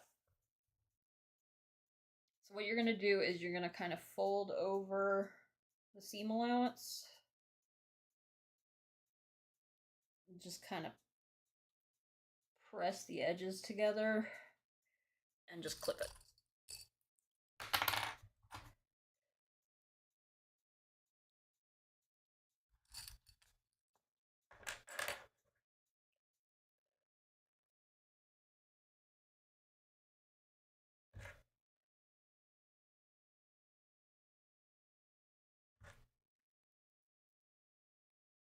And this is the last step, so if anybody has any questions or anything, now is the time to ask.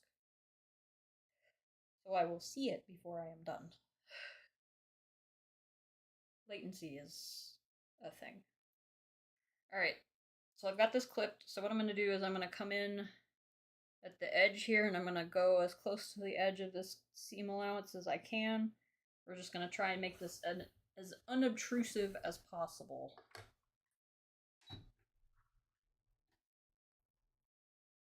I'm going to actually take that first clip off.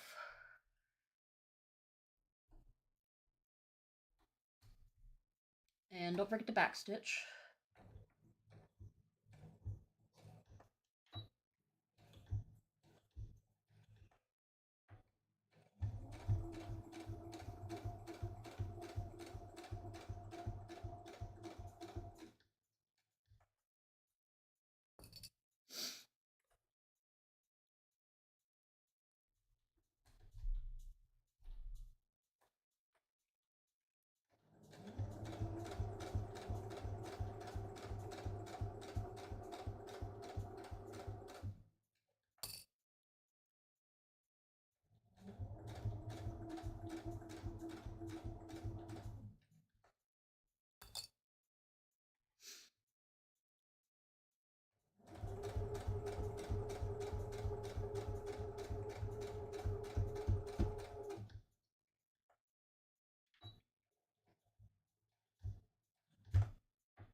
Alright, so there we go. I have made this as unobtrusive as possible, and it goes over...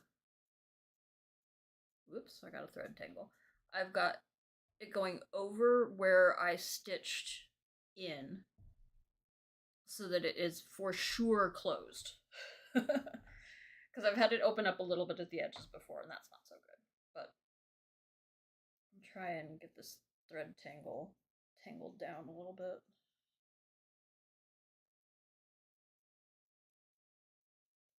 Oh well, nah, it's fine.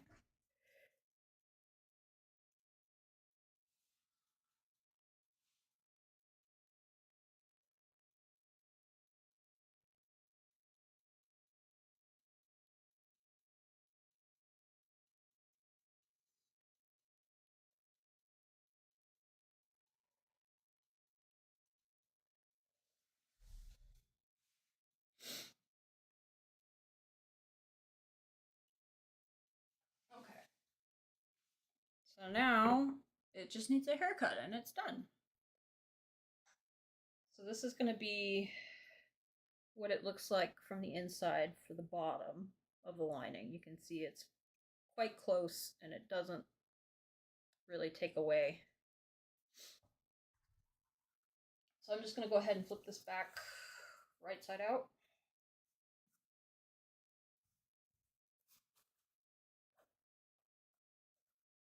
And with that, and I just kind of adjust the liner on the inside, we have a bag.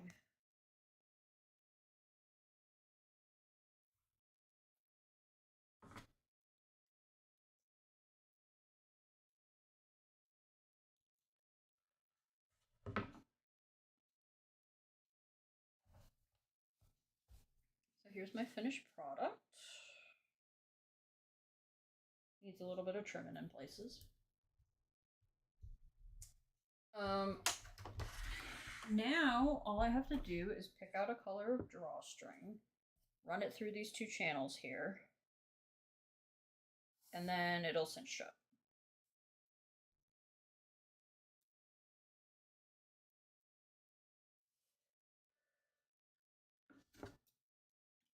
I just need to do some barber shopping before I do that.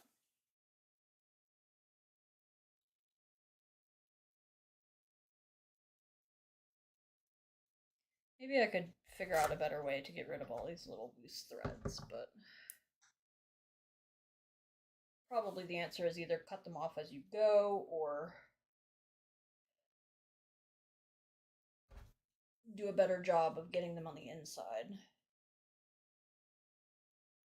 Between the layers, I mean.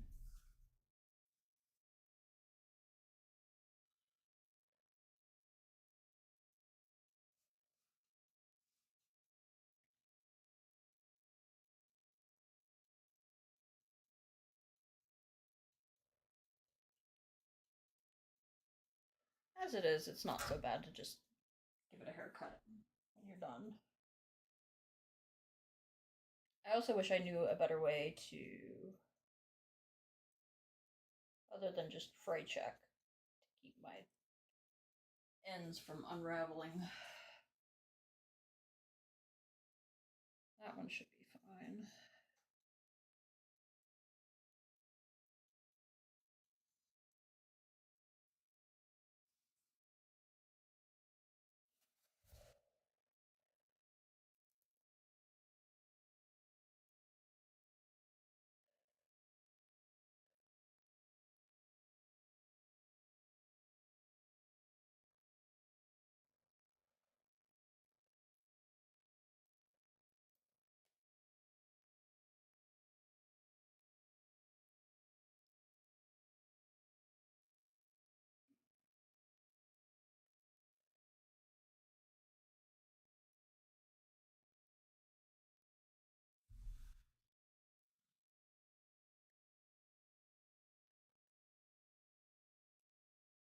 I haven't decided what color of drawstring I'm going to use for this bag yet either. I need to get my cord box and see what I think looks good.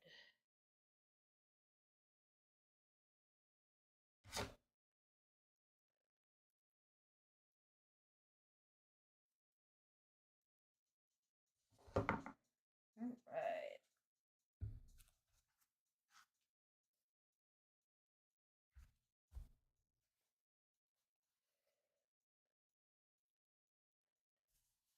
Ta-da!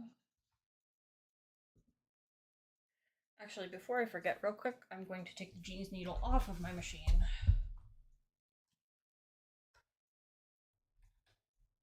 So that the next time I start sewing, I don't have a jeans needle on there.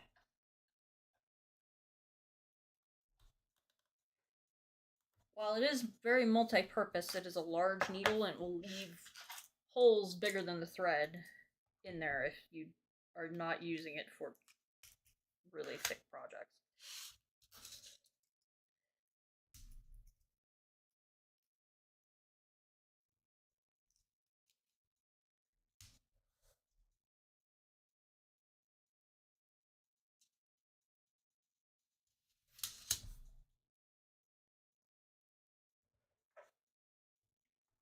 Just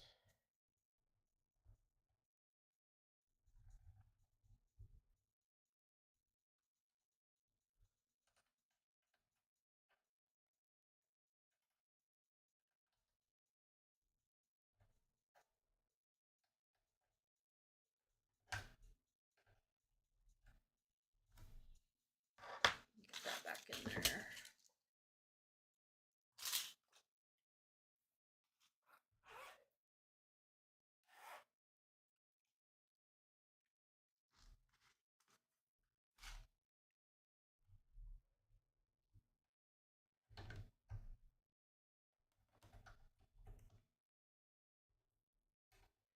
Probably won't be using gray thread next, but I might as well rethread the machine just in case.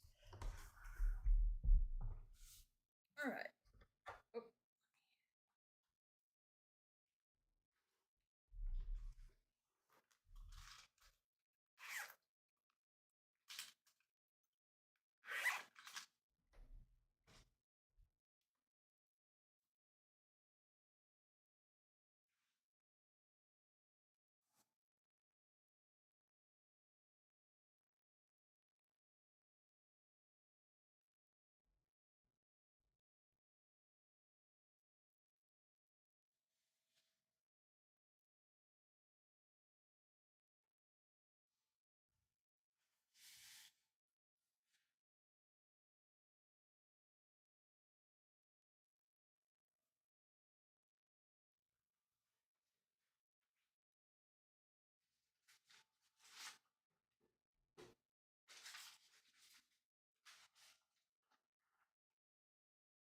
Okay.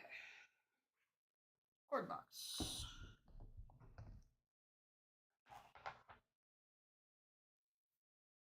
I've had great success using this black macrame cord. It's a little on the thick side, but it works really well for especially the really large bags. I also have a navy blue, smaller satiny cord. That might not be big enough. This is a little too close, I think. Yeah. Alright, we're gonna do this one.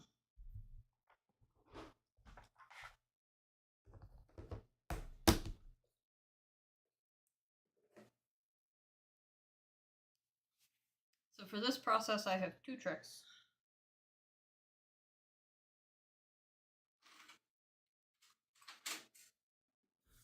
One is this thing, and the other is a safety pin.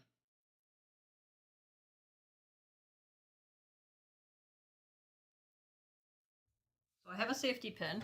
I'm going to take the end of my cord here, and I'm going to run the safety pin through the cord, just like straight through the middle. Then I have what is basically a hook on a stick, which makes this a really easy process. So there's two ways to go about this. You have a hook on a stick, or you just kind of inch your way through by inserting the safety pin into this channel and just kind of pulling it along, just like inchworming it. I bought the giant stick for a reason. Inchworming is painful, but you can do it. Alright, so there's a hook on the end of the stick. I'm going to hook my safety pin and just kind of carefully guide the end of the safety pin into the channel. And then you just pull. And it comes all the way through.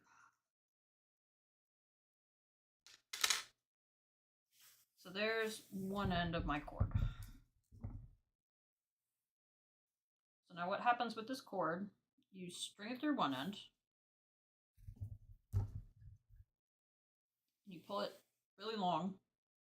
Then you come through the other way through the other side. So it comes down this way and up this way. So I'm going to just kind of squeeze that on through gently. The only place it's a little rough is at the very end here because it likes to catch on the inside of the fabric. Remember where we sewed that fold over? It likes to catch on the fold. All right, there we go. So then I take the safety pin again. Hope this doesn't come off in the middle. Then I'm going to hook it. And I'm going to just kind of stick the safety pin in gently.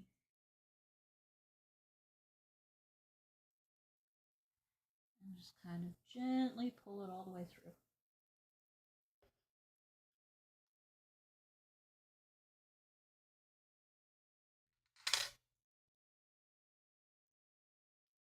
And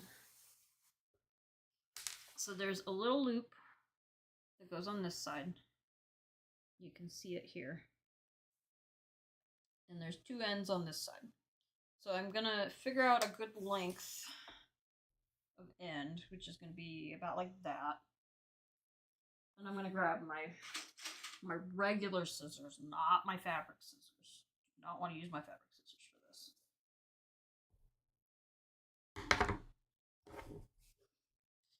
And I'm gonna give myself a little extra actually, because I'm gonna knot the ends.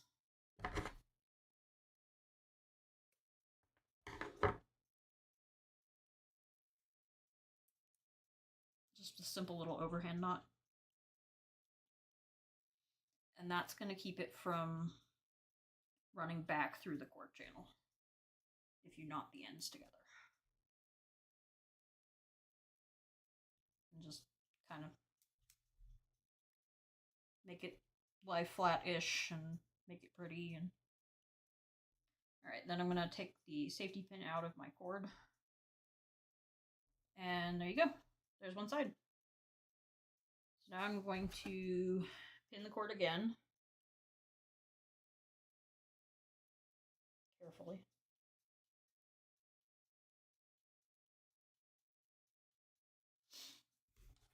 So this time, this loop needs to be on this side. Oh, I'm gonna sit down.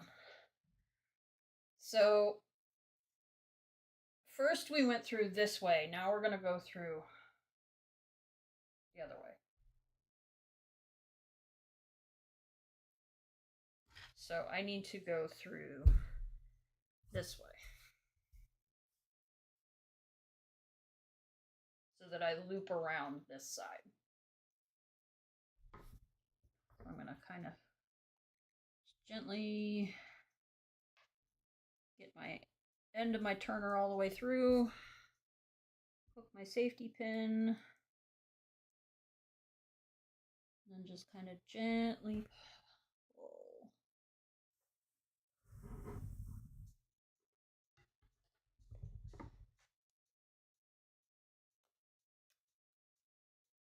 I lost it.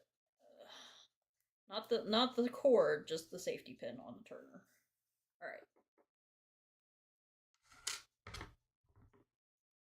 So I'm gonna unwind this a bit, pull this all the way through. Then we're gonna make a loop on this side. So I want it to go through this way.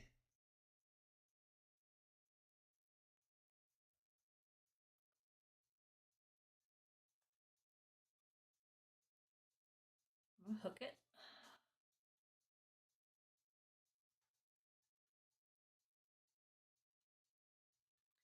It's a little harder once you have the first cord in there.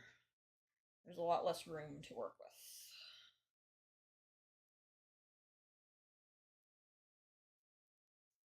Come on, buddy.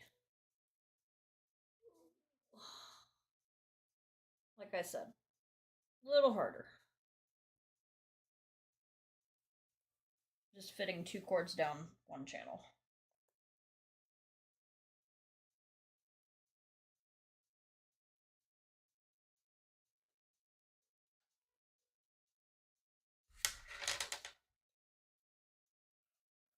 Alright, there we go.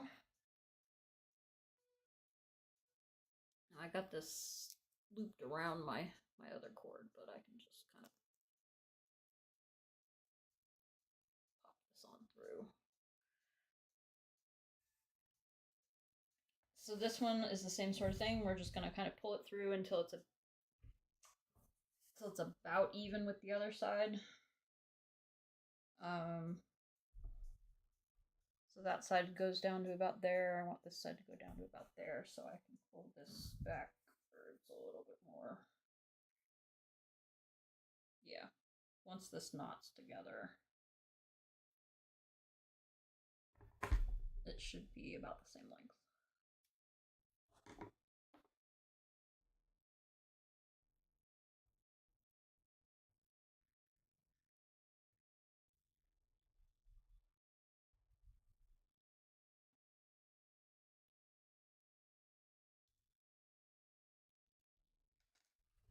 Yeah.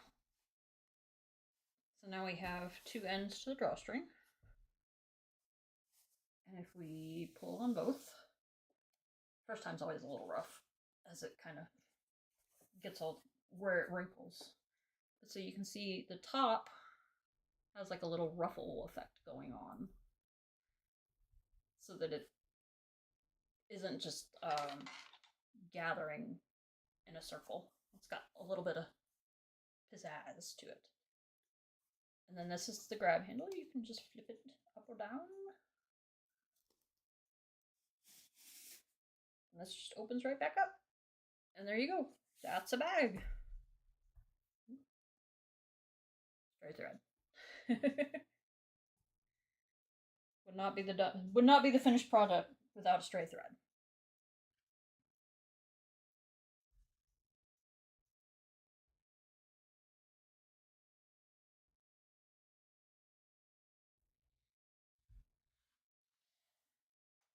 Okie dokie.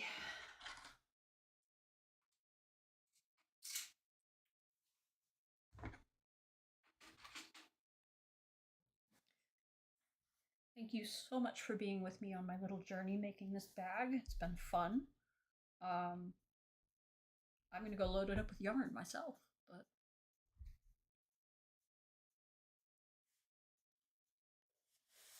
it's just kind of.